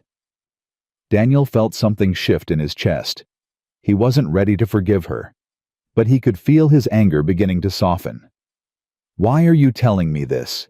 Because I owe you more than an apology. Olivia walked back to her desk and picked up a folder. She slid it across to him. Open it. Daniel opened the folder. Inside was a job offer. His eyes scanned the text and his heart stopped. Position Director of Employee Support Services. Salary $120,000 per year. Benefits. Full medical, dental, and vision coverage for employee and dependents. He looked up. What is this? A new position. We're restructuring how this company treats its employees. Health insurance for everyone. Support programs for parents. Emergency assistance for people dealing with crises. She leaned forward. I want you to help design it. You know what these employees need because you've lived it. I can throw money at programs all day, but without someone who understands the reality, it's just PR. Why me? Because you're the only person who's ever made me feel ashamed of who I am. Because you showed me what real courage looks like. Because you saved my daughter when you had every reason to let her die. Her voice cracked. And because you're the only person in this company who will tell me the truth. Even when I don't want to hear it. Daniel looked at the offer. He thought about Grace. About health insurance that would cover her heart condition. About a salary that would let them move out of their cramped apartment. About doing meaningful work again. He thought about Sarah, who had always believed in second chances. He thought about the lobby, the humiliation, the words that had cut him to the bone. I have conditions, he said. Olivia nodded. Name them. The program has to be real, not just PR. If I tell you something needs to change, you actually change it. Agreed. You have to treat your employees differently. All of them. I don't want what happened to me to happen to anyone else. I understand. One more thing. What? You have to mean it. If this is just about making yourself feel less guilty, I'm not interested. But if you're serious about changing, really changing, then I'll help. Olivia was silent for a long moment. Daniel watched her face, looking for any sign of insincerity. What he saw instead was hope. Fragile, uncertain hope. I mean it, she said softly. I don't know if I can change. I've been this way for so long. But I want to try. I want to be someone my daughter can be proud of. She paused. Will you help me? Daniel looked at the job offer. He thought about all the years of struggle, all the invisible work, all the sacrifices, and he thought about what it might mean to finally be seen. Yeah, he said. I'll help you. Olivia's face transformed. Relief flooded her features. Thank you. Thank you, Mr. Carter. Daniel. What? My name is Daniel. If we're going to work together, you should use it. Something shifted between them. Not friendship, not yet, but the beginning of something. Daniel, she repeated. Thank you, Daniel. He stood and extended his hand. She took it. Her grip was firm but not aggressive. Just a handshake between two people starting something new. One more thing, Daniel said. Yes, My daughter made a card for Sophie. She wanted to give it to her personally. Would that be okay? Olivia's eyes glistened. Sophie's been asking about you. She'd love to meet you both. Daniel nodded. Then I guess we have a lot to talk about. He turned and walked toward the door. Daniel. He stopped, turned. I really am sorry for who I was.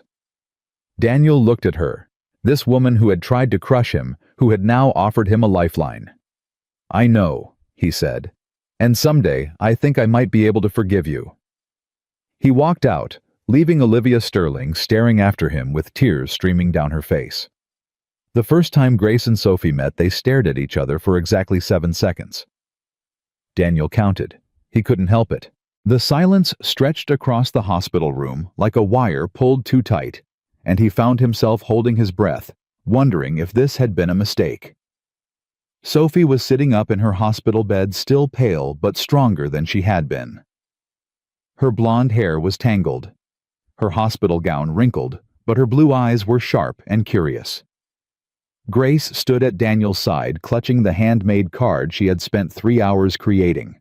Construction paper, crayons, glitter that had gotten everywhere and would probably never come out of the apartment carpet. Hi, Sophie said finally. Hi, Grace said back. You're the girl whose daddy saved me. Yeah. He gave me his blood. The nurses said it's inside me now. Grace nodded solemnly. That means part of my daddy is inside you. So we're kind of like sisters now. Sophie's eyes widened. She looked at Olivia, who stood frozen by the window, her face unreadable. Is that true, Mommy? Are we sisters now? Olivia opened her mouth, closed it, opened it again. I suppose in a way you could think of it like that. Sophie turned back to Grace with a brilliant smile. I always wanted a sister. Me too, Grace said. I made you a card. It has flowers on it, and a rainbow, and 2 girls holding hands. That's us. She walked to Sophie's bed and held out the card. Sophie took it carefully, like it was made of glass instead of construction paper and dried glue. It's beautiful, Sophie whispered. This is the best card anyone ever gave me. Really? Really? Will you sign it? So I can remember who made it. Grace beamed. She found a crayon in her pocket, purple, her favorite color, and carefully wrote her name in wobbly letters at the bottom of the card. There. Now you won't forget me. I could never forget you, Sophie said.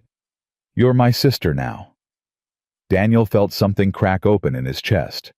He looked at Olivia across the room and saw tears streaming silently down her face. For a moment, their eyes met. And in that moment, something passed between them, an acknowledgement that whatever had happened before, whatever wounds still needed to heal their daughters, had just decided to be family. The Sterling Carter Single Parent Initiative launched 6 weeks later. Daniel threw himself into the work with an intensity that surprised even him. For 3 years he had been surviving, just surviving day to day, paycheck to paycheck, holding everything together by sheer force of will. Now, for the first time since Sarah's death, he was building something. He met with employees across every department, janitors, security guards, cafeteria workers, the people who kept Sterling Corporation running but never got invited to meetings, never got asked for their opinions, never got seen as anything more than functions. He asked them what they needed. He listened to their answers. He took notes in the same battered notebook he used to use for engineering calculations. My kid has asthma, a maintenance worker named Marcus told him. I can't afford the inhaler he needs, so I give him half doses and pray it's enough. My mother has dementia, a receptionist named Linda said. I have to leave early twice a week for her appointments. My supervisor docks my pay every time. I got diagnosed with diabetes last year, an electrician named Frank said. I haven't been to a doctor since because I can't afford the copay. I just hope I don't die before my son graduates high school. Daniel wrote it all down. Every story, every struggle, every quiet tragedy playing out behind the polished facade of Sterling Corporation. And then he brought those stories to Olivia. They met twice a week in her office.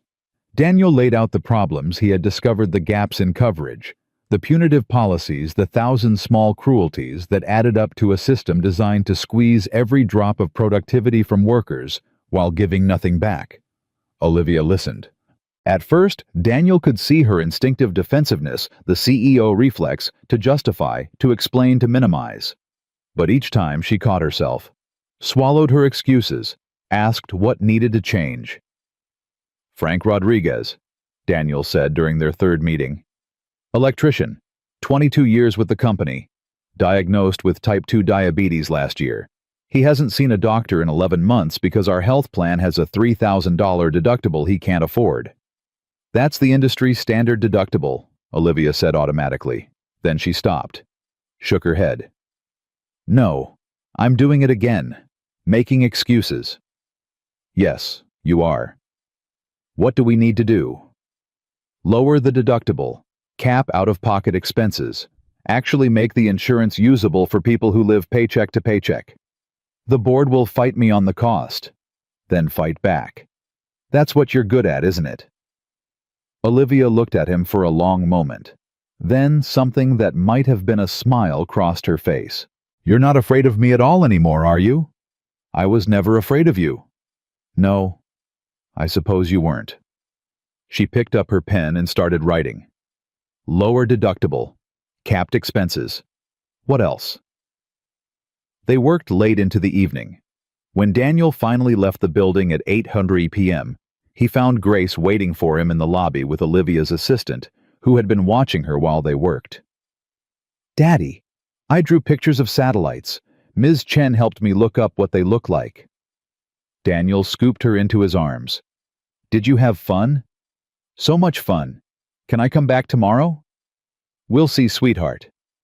He carried her out of the building, past the marble floors he used to mop, past the elevators he used to clean around, past the reception desk, where he used to be invisible. He wasn't invisible anymore. Sophie came home from the hospital on a Tuesday afternoon. Olivia called Daniel that evening, her voice thick with emotion. She's home. She's okay. She's actually okay.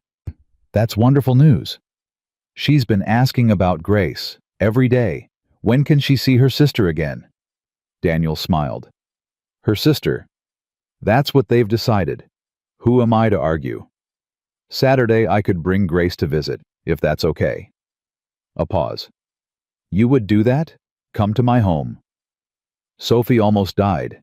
She wants to see the one person who seems to understand what she went through. I'm not going to deny her that because her mother and I have history. Another pause. Longer this time. Daniel. Yeah. I don't deserve your kindness. You know that, right? Maybe not, but Grace and Sophie deserve each other, and that's what matters. Saturday morning, Daniel and Grace took the bus across town to Olivia's neighborhood. The houses got bigger as they traveled. Lawns got greener. Cars got shinier. By the time they reached Olivia's address, Grace was pressing her face against the bus window in amazement. Daddy, these houses are huge. Do kings live here? Something like that, sweetheart. Olivia's house was at the end of a cul-de-sac. Iron gates. Long driveway. More windows than Daniel could count. That's a really big house, Grace said quietly. Is Sophie rich? Her family has money. Yes. Oh. Grace thought about this. But she was still scared in the hospital. Being rich didn't help her not be scared. Daniel knelt down and looked his daughter in the eyes. That's right, baby.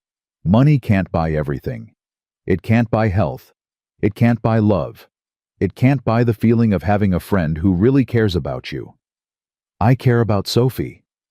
I know you do, and that's worth more than any amount of money. The gates opened. Olivia was walking down the driveway, Sophie beside her, moving carefully but steadily. The moment Sophie saw Grace, her face transformed. Grace, you came! Grace broke away from Daniel and ran. The two girls collided in a hug that nearly knocked Sophie over. Careful, sweetheart, Olivia said. Remember, you're still healing. I don't care. Sophie set her arms tight around Grace. I missed you so much." "I missed you too." Grace pulled back and studied Sophie's face. "You look better. You're not gray anymore. The doctor said I'm getting stronger every day. Soon I'll be able to run and play and do everything. Then we can play together. Every day. Every day." Daniel and Olivia stood watching their daughters, two adults bound together by circumstances neither could have predicted. "Thank you for coming," Olivia said quietly. "It means more than you know. Thank you for inviting us. Would you like to come inside? I could make coffee, or tea, or whatever you drink." Daniel hesitated. Crossing the threshold of Olivia Sterling's home felt like crossing a line he wasn't sure he was ready to cross. But Grace was already pulling Sophie toward the house, chattering about the pictures she had drawn and the stories she wanted to tell, and Daniel realized that some lines had already been crossed without his permission. "Coffee would be fine," he said. They spent 3 hours at Olivia's house. The girls played in Sophie's room, their laughter echoing through the halls. Daniel and Olivia sat in the kitchen drinking coffee, talking about the initiative, about work, about everything except the lobby and the humiliation and the words that still hung between them like smoke. At some point, the conversation shifted. "Can I ask you something personal?" Olivia said. "Depends on what it is." "Your wife, Sarah. What was she like?" Daniel set down his coffee cup. He hadn't expected that question. Hadn't prepared for it. She was everything good about me," he said finally. "Every decent impulse I have. Every kind thing I do, that's her. She taught me that people are worth believing in even when they don't deserve it." "Is that why you helped Sophie?" "Even after what I did.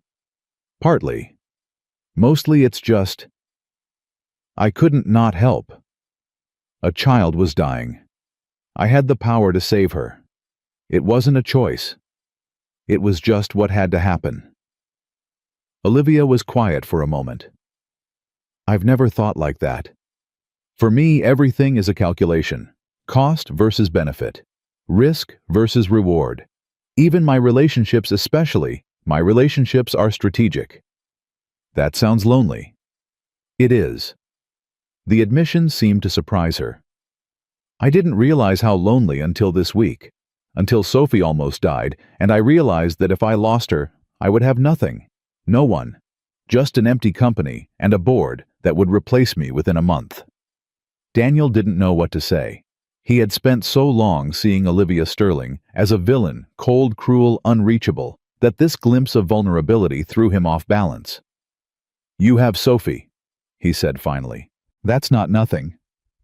"I know, but I've been such a terrible mother, always working, always distracted, always prioritizing the company over her."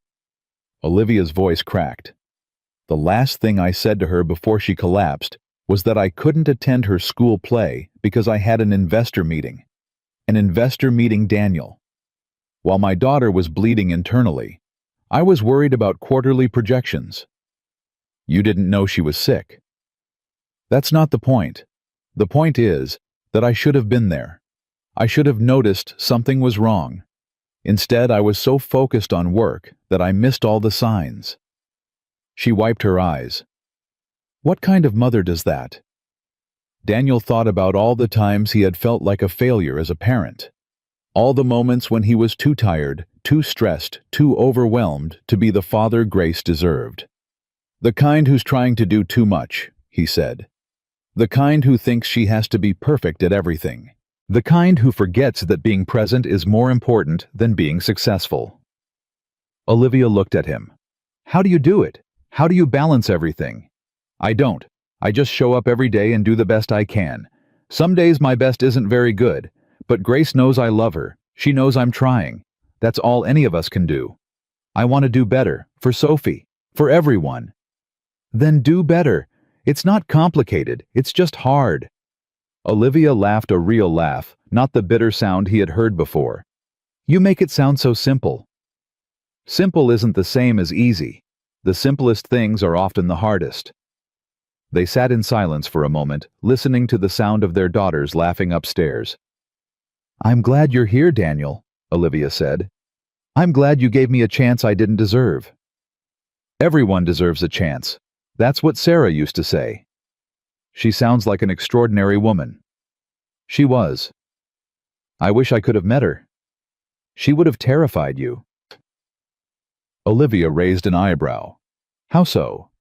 "Because she would have seen right through you. All the armor, all the defenses, all the corporate ruthlessness. She would have looked at you and seen the scared little girl underneath. And she would have called you out on it, gently but firmly." "That does sound terrifying."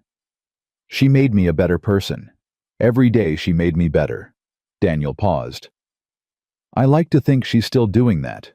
Through grace. Through the way she taught me to see people." Olivia was quiet for a long moment. "Maybe that's what you're doing for me," she said finally. "Making me better, whether I want you to or not." Daniel didn't know how to respond to that, so he just picked up his coffee and took another sip. Upstairs, Grace shrieked with laughter at something Sophie said. The sound echoed through the house like music. The program launched on a Monday morning in early November. A stage had been set up in the main lobby of Sterling Corporation, the same lobby where Daniel had been humiliated just 2 months ago. Banners announced the Sterling Carter Single Parent Initiative. Rows of chairs filled the space occupied by employees from every department. Daniel stood beside Olivia on the stage, uncomfortable in the suit she had insisted on buying him. "This is your program as much as mine," she had said. "You should look the part." Olivia stepped to the microphone. The lobby fell silent. "Thank you all for coming," she began. "I know you're wondering why I called this meeting. Some of you might be worried. When the CEO calls an all-hands meeting, it usually means layoffs or restructuring or some other corporate doublespeak for bad news." Nervous laughter rippled through the crowd. "But that's not why we're here today. We're here because this company needs to change, and I need to change with it." She paused, scanning the faces before her. 2 months ago, something happened that made me take a hard look at who I've become. Most of you have heard the story by now, the janitor who saved my daughter's life after I had publicly humiliated him that very morning. Daniel felt the weight of hundreds of eyes shifting to him. He forced himself to stand still. "His name is Daniel Carter. He's standing beside me now. And if it weren't for him, my daughter Sophie would be dead." The lobby was utterly silent. "But more than that, if it weren't for Daniel, I would still be the same person I was 2 months ago. Cruel, dismissive, convinced that power meant never having to see the humanity in the people around me." Olivia's voice cracked slightly. She steadied herself.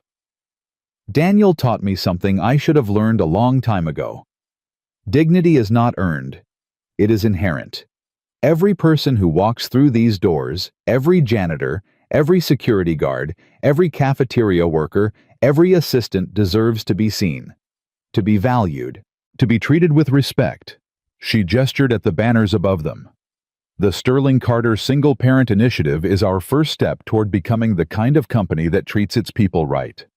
Full health insurance for every employee regardless of position. Flexible scheduling for parents. Emergency assistance for anyone dealing with a medical crisis. A commitment to seeing the human beings behind the job titles." She stepped back from the microphone and turned to Daniel.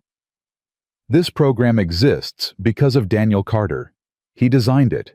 He fought for it. And he's going to make sure it actually works, because he's the kind of person who doesn't let promises become empty words." She nodded at him. "Daniel, would you like to say something?" Daniel approached the microphone, his heart pounding. He wasn't good at speeches.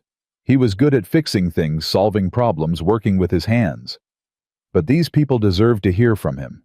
"I'm not going to stand here and pretend I know exactly what all of you are going through," he said. "Every struggle is different.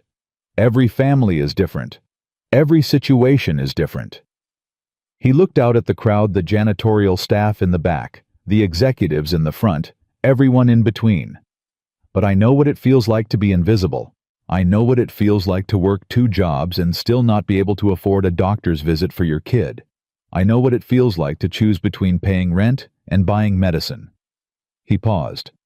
"My daughter has a heart condition. For 3 years I've been terrified that something would happen to her, and I wouldn't be able to afford the treatment. That fear never went away. It just sat in my chest every single day, making it hard to breathe." He felt tears threatening, but pushed them back. "This program won't solve everything. I know that. But it might make things a little easier. It might mean one less parent has to choose between a doctor's appointment and a paycheck. It might mean one less child grows up wondering why their parent is always tired and stressed and scared." He looked at Olivia, who was watching him with tears streaming down her face. "That's worth something. That's worth everything." The lobby erupted in applause. Daniel stepped back from the microphone, overwhelmed by the sound. People were standing, cheering. Some of them were crying. Olivia moved to his side. She didn't say anything. She just stood there shoulder to shoulder with him, facing the crowd together. After the ceremony, people lined up to shake Daniel's hand. Janitors he had worked alongside for 3 years. Security guards who had nodded at him in the early morning hours. Cafeteria workers who had served him coffee on his breaks. "Thank you, Carter. This means everything. My wife cried when I told her about the insurance. Cried man. Happy tears. You didn't forget us. You got up there and you didn't forget where you came from." Daniel shook every hand, accepted every hug, let their gratitude wash over him like warm water. He thought about Sarah, about the life they had planned together, about the future that had been stolen from them. This wasn't the future he had imagined, but maybe, just maybe, it was the future that was meant to be. 3 months passed.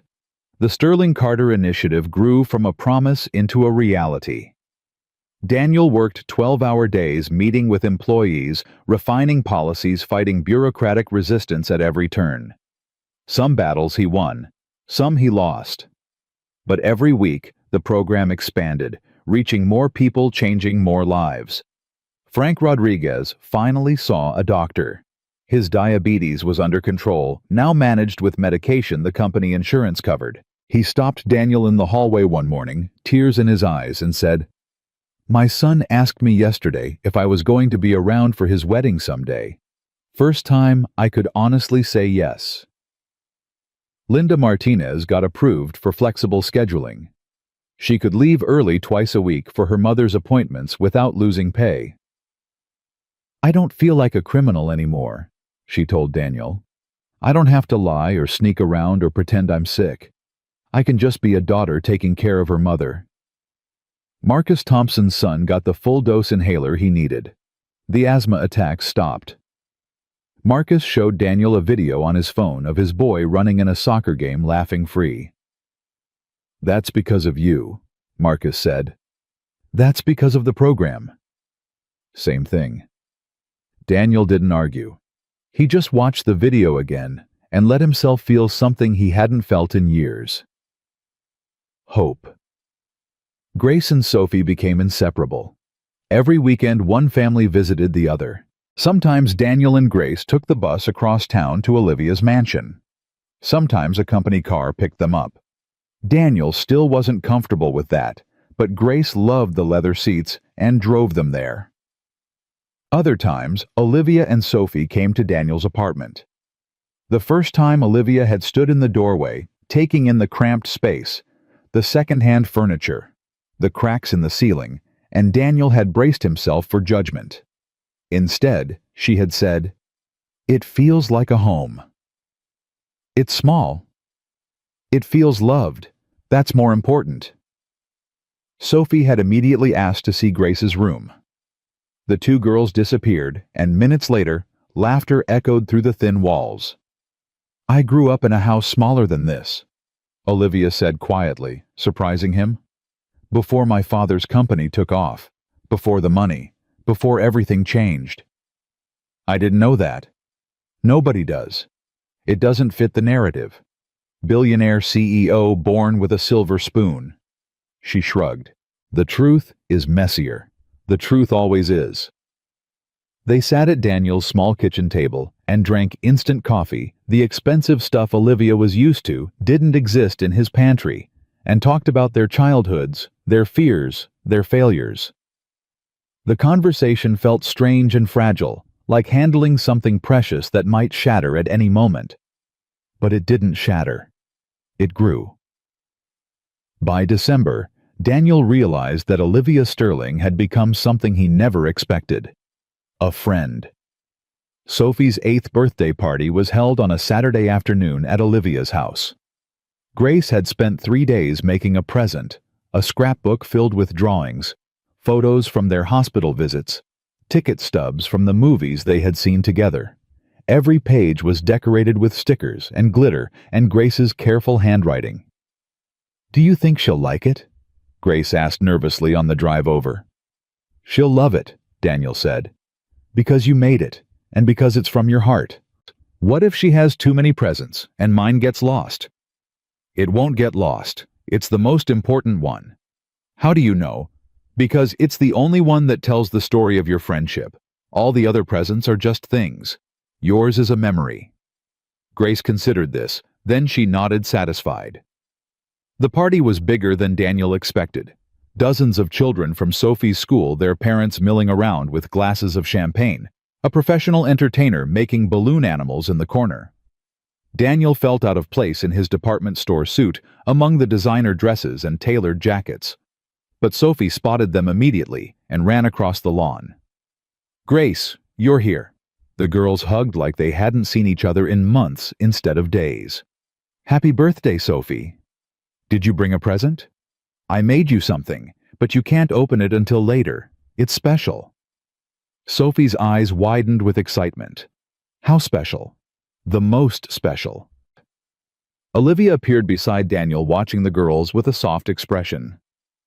"She's been talking about Grace's present all week," she said. "I tried to tell her that the gifts from the other children would be impressive too, electronics, designer clothes, the latest toys, but she just shook her head and said those were just things. Grace's present would be from the heart." Daniel smiled. "She heard that from me." "I figured. You've been a good influence on both of them." "I'm not sure I've influenced Sophie at all." "You'd be surprised." Olivia turned to look at him. "She talks about you constantly. Mr. Daniel this, Mr. Daniel that. She told her class that you're a hero who saved her life with magic blood." "Magic blood?" "She's 8. Everything is magic at 8. The party continued. Daniel stayed on the periphery watching Grace play with the other children, watching Olivia move through the crowd with practiced ease. She was in her element here, smiling, networking, playing the role of gracious hostess. But every few minutes her eyes would find his across the lawn, and something in her expression would soften. Late in the afternoon, Sophie opened her presents. The pile was enormous. Tablets and headphones and clothing and toys, hundreds of dollars of merchandise opened and set aside with polite thank yous. The other parents nodded approvingly. Their children had given appropriately impressive gifts. Then Sophie reached Grace's scrapbook. She opened it slowly, turning the pages one by one. The lawn went quiet. Even the adults stopped talking, watching the birthday girl study each page with intense concentration. When Sophie reached the last page, she looked up at Grace with tears streaming down her face. "This is the best present anyone has ever given me," she whispered. "Ever." She jumped up and ran to Grace, wrapping her arms around her in a fierce hug. The other children stared confused. Their expensive gifts sat forgotten on the lawn. Daniel felt Olivia's hand touch his arm. "You've raised an extraordinary child," she said quietly. "She raised herself," Daniel replied. "I just tried not to get in the way." "That's not true, and you know it." He didn't argue. He just watched his daughter hug her best friend and felt his heart swell until he thought it might burst. Christmas Eve fell on a Wednesday that year. Daniel had been dreading it since Thanksgiving. The holidays were always hard. Sarah had loved Christmas more than any other time of year, the decorations, the music, the excuse to spoil Grace with presents and affection. Without her, the season felt hollow. a reminder of everything they had lost. But this year, Grace had other ideas. "Can Sophie come for Christmas?" she asked one morning over breakfast. "And her mommy? They could come here, and we could all be together." "Sweetheart, I don't think—" "Please, Daddy. Sophie said her mommy never really does Christmas. They just eat dinner at a restaurant and go home. That's sad. Nobody should be alone on Christmas." Daniel looked at his daughter. 6 years old, wiser than anyone, had a right to be. "I'll ask Mrs. Sterling," he said finally, "but it's up to her." He called Olivia that afternoon, feeling ridiculous as he extended the invitation. She was a billionaire. She could spend Christmas anywhere in the world, Paris, the Caribbean, a ski resort in Switzerland. Why would she want to spend it in a cramped apartment on the wrong side of Columbus? But Olivia's voice cracked when she answered. "Really, you're inviting us?" Grace insisted. She said nobody should be alone on Christmas. A long pause. "I haven't had a real Christmas since my father died, 23 years ago. I always thought the holiday was overrated, commercialized, a waste of time. And now I think maybe I was just saying that because I didn't have anyone to spend it with." "So you'll come?" "Yes." Her voice was barely a whisper. "We'll come." They arrived at 5:30 p.m. on Christmas Eve. Daniel had spent all day preparing. He had borrowed a folding table from a neighbor to extend the kitchen table. He had cooked Sarah's recipes: roast chicken, mashed potatoes, green beans with almonds, apple pie from scratch. The apartment smelled like his childhood, like his marriage, like everything good he had ever known. Grace had decorated every surface she could reach. Paper snowflakes taped to the windows. A small artificial tree in the corner draped with lights and ornaments she had made herself. Hand-drawn Santas and reindeer on construction paper covering the walls like wallpaper. When Olivia walked in, she stopped just inside the doorway and stared. "Grace did most of it," Daniel said. "She wanted it to feel like a real Christmas." "It does." Olivia's voice was thick. "It feels exactly like a real Christmas." Sophie pushed past her mother and ran to Grace, the two girls immediately disappearing into the bedroom to play. Olivia set down the bag of presents she had brought, too many. Daniel noticed, but he didn't say anything, and stood awkwardly in the middle of the living room. "Can I help with anything?" she asked. "You can pour the wine. Glasses are in the cabinet above the sink." "I can do that." They worked side by side in the tiny kitchen, moving around each other with an ease that surprised Daniel. Olivia found the glasses, opened the wine, set the table, while Daniel finished preparing the food. The radio played Christmas carols softly in the background. "This feels strange," Olivia said suddenly. "What does being here, doing this, being normal?" She laughed. "I don't know how to be normal. I've been the CEO for so long that I forgot how regular people live." Regular people eat dinner and spend time with people they care about. That's pretty much it. It sounds so simple when you say it. It is simple. That's the whole point. They ate dinner together at the extended table. Grace and Sophie chattered constantly, talking over each other, laughing at jokes only they understood. Daniel and Olivia sat across from each other, exchanging glances, letting the warmth of the moment wash over them. After dinner, they opened presents. Sophie loved everything: the toys from Olivia, the books from Daniel, the handmade jewelry from Grace. Grace squealed over the art supplies Olivia had brought immediately, spreading them across the floor and starting to draw. Then Daniel pulled out one last gift, a small box wrapped in silver paper. "This is for you," he said, handing it to Olivia. She looked surprised. "You didn't have to open it." She unwrapped the paper, carefully opened the box, and went still. Inside was a photograph in a simple wooden frame. It showed their two families standing together in front of the Sterling Corporation building on the day of the program launch. Daniel and Olivia in the center, Sophie and Grace in front of them, all four of them, smiling. Beneath the photograph, Grace had written in her careful handwriting, "Our family." Olivia stared at the picture for a long time. When she finally looked up, tears were streaming down her face. "I don't know what to say." "You don't have to say anything." This is the best gift anyone has ever given me." She laughed through her tears. "I keep saying that, but it keeps being true." She stood across the room, and before Daniel knew what was happening, she was hugging him. Her arms wrapped around his shoulders, her face pressed against his neck, her body shaking with silent sobs. Daniel froze for a moment. Then slowly he hugged her back. "Thank you," she whispered, "for everything. For saving Sophie. For giving me a chance. For showing me what family really means." "You showed yourself," Daniel said. "I just opened the door." She pulled back, wiping her eyes, laughing at herself. "Look at me, crying on Christmas Eve like a child." "Nothing wrong with crying. It means you're alive." "Is that another thing Sarah used to say?" "Yeah, it is." Olivia smiled a real smile, warm and unguarded and beautiful. "I wish I could have met her." "She would have liked you, eventually, after giving you a very hard time first." "I probably would have deserved it." "Definitely." They both laughed. Across the room, Grace and Sophie looked up from their art supplies with matching expressions of confusion. "What's so funny?" Grace asked. "Nothing, sweetheart," Daniel said. "Just grown-up stuff." "Grown-up stuff is weird," Sophie announced. "The weirdest," Olivia agreed. The girls went back to their drawing.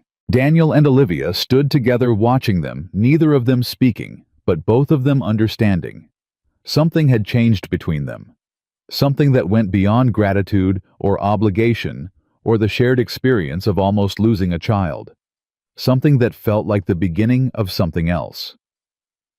New Year's Eve brought snow.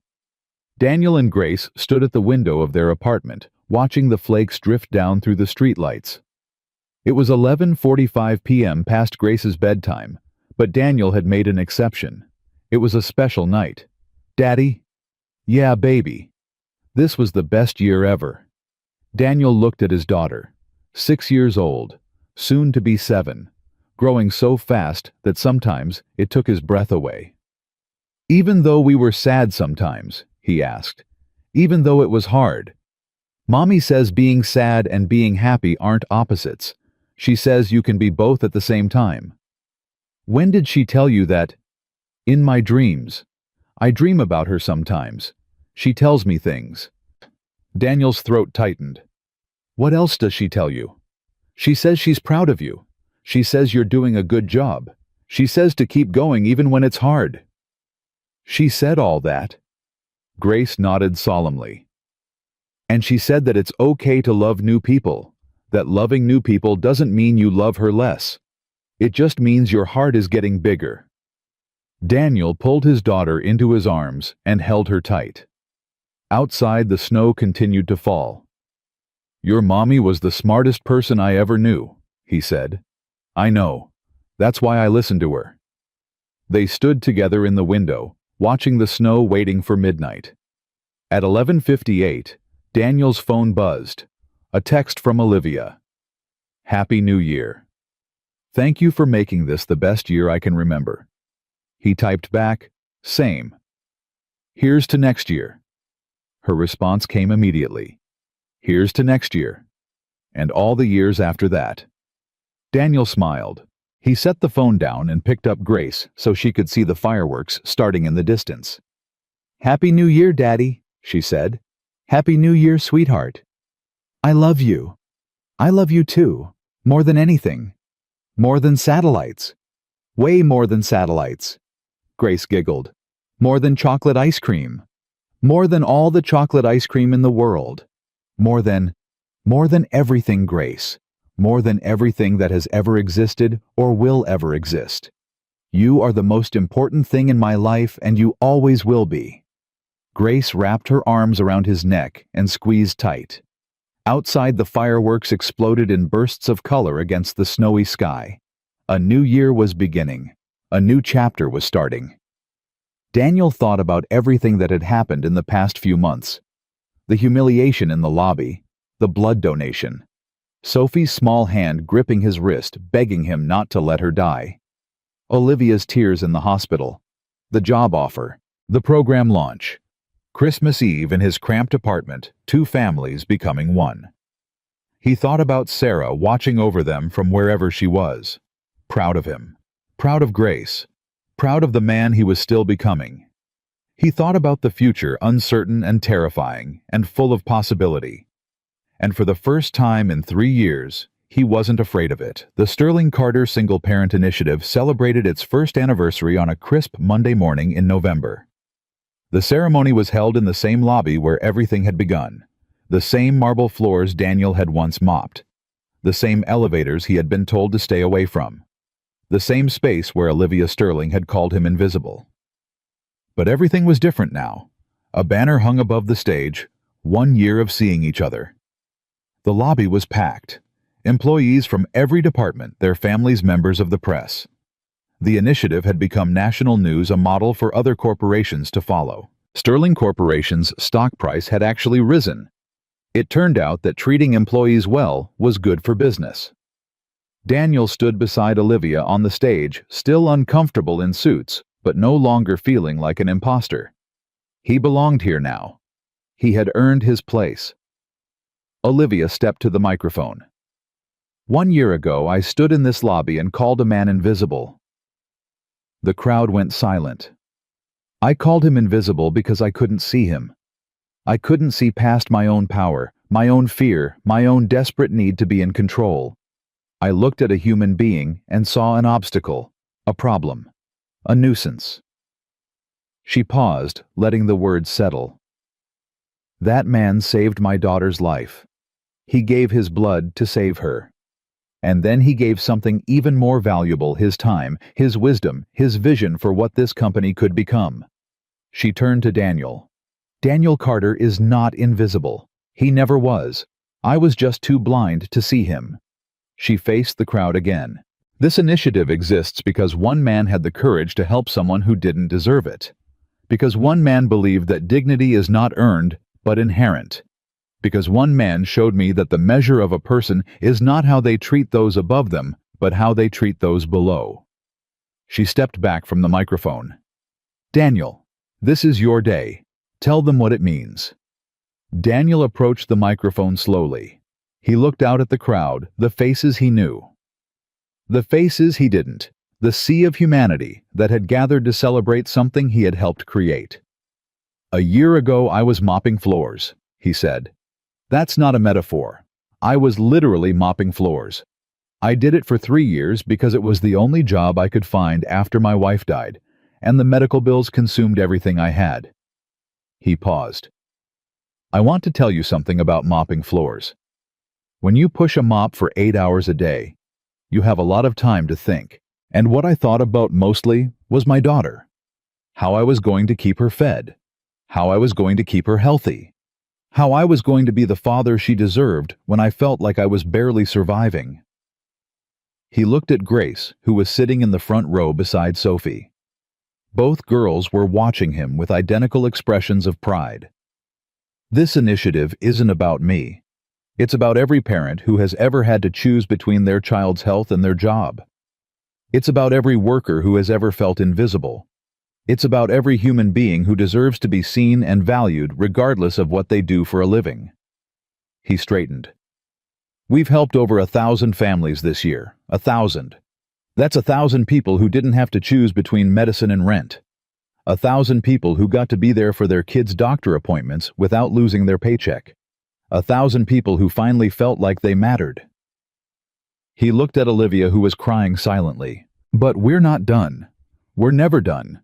Because somewhere out there right now, there's another parent mopping a floor, or cleaning an office, or stocking a shelf, wondering if they're ever going to get ahead. Wondering if anyone sees them. Wondering if their life matters. He faced the crowd one final time. It does. You matter. You are seen. And as long as I have anything to say about it, you will never be invisible again. The applause was thunderous. After the ceremony, after the handshakes and photographs and interviews, Daniel found himself alone with Olivia in her office. She was standing by the window, looking out at the city, her reflection ghost-like in the glass. We did it, she said quietly. We did. I never thought I could change. I spent so many years being one thing that I forgot I could be anything else. People change all the time. It just takes courage. Olivia turned to face him. You gave me that courage. You know that, right? I think you always had it. You just needed someone to remind you. She crossed the room and stood before him, close enough that he could see the tears in her eyes. Daniel, I need to tell you something. Okay? When Sophie was in the hospital, when I thought I was going to lose her, I made a promise to God, or the universe, or whatever's out there. I promised that if she survived, I would become a better person. I would stop being cruel. I would start seeing people. And you have. But that's not all I promised. She took a breath. I promised that if I ever found someone who made me believe in myself again, I wouldn't let them go. I wouldn't push them away like I've pushed away everyone else in my life. Daniel's heart was pounding. Olivia, I know this is complicated. I know we have history. I know I don't deserve you. She laughed through her tears. God knows I don't deserve you, but I need you to know that you've changed everything for me. Not just professionally, personally. You've made me want to be someone worthy of being loved. Daniel stood very still. He thought about Sarah, about Grace, about all the years of grief and struggle and survival. And he thought about the future Sarah had told Grace about in her dreams. The future where loving new people didn't mean loving old ones less. The future where his heart could grow big enough to hold it all. Olivia, he said, I'm not ready to. I know, I'm not asking for anything. I just needed you to know. But, he continued, I'm not saying no either. I'm saying, let's see what happens. Let's keep building what we're building. Let's give this time. Olivia's face transformed. Hope bloomed in her eyes like sunlight breaking through clouds. I can do that. I can wait. Good. Because Grace and Sophie would never forgive us if we mess this up. Olivia laughed a real laugh, full and warm and alive. No, they wouldn't. They stood together at the window, looking out at the city below. Somewhere down there, people were going about their lives working, struggling, loving, losing, finding their way. People like Daniel had been a year ago. People who felt invisible. But they weren't invisible. Not anymore. Thank you, Daniel, Olivia said quietly. For what? For seeing me. When I couldn't see myself. Daniel didn't respond. He just reached out and took her hand. Outside, the sun was setting over Columbus. Another day ending. Another chapter closing. But not the story was just beginning.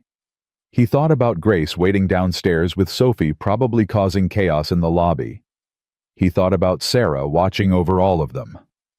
He thought about all the invisible people he had promised to see, and all the work that still remained. And he smiled, because he finally understood what Sarah had meant all those years ago, when she told him that love was sharing parts of yourself with other people. It wasn't just about blood or sacrifice or grand gestures. It was about showing up, every day, for the people who needed you. It was about seeing the humanity in everyone, even those who didn't deserve it. It was about forgiveness and second chances, and the stubborn belief that people could change. Daniel Carter had given his blood to save a stranger's daughter. But in the end, he had received something far more valuable in return. He had received a family, and that was worth more than anything.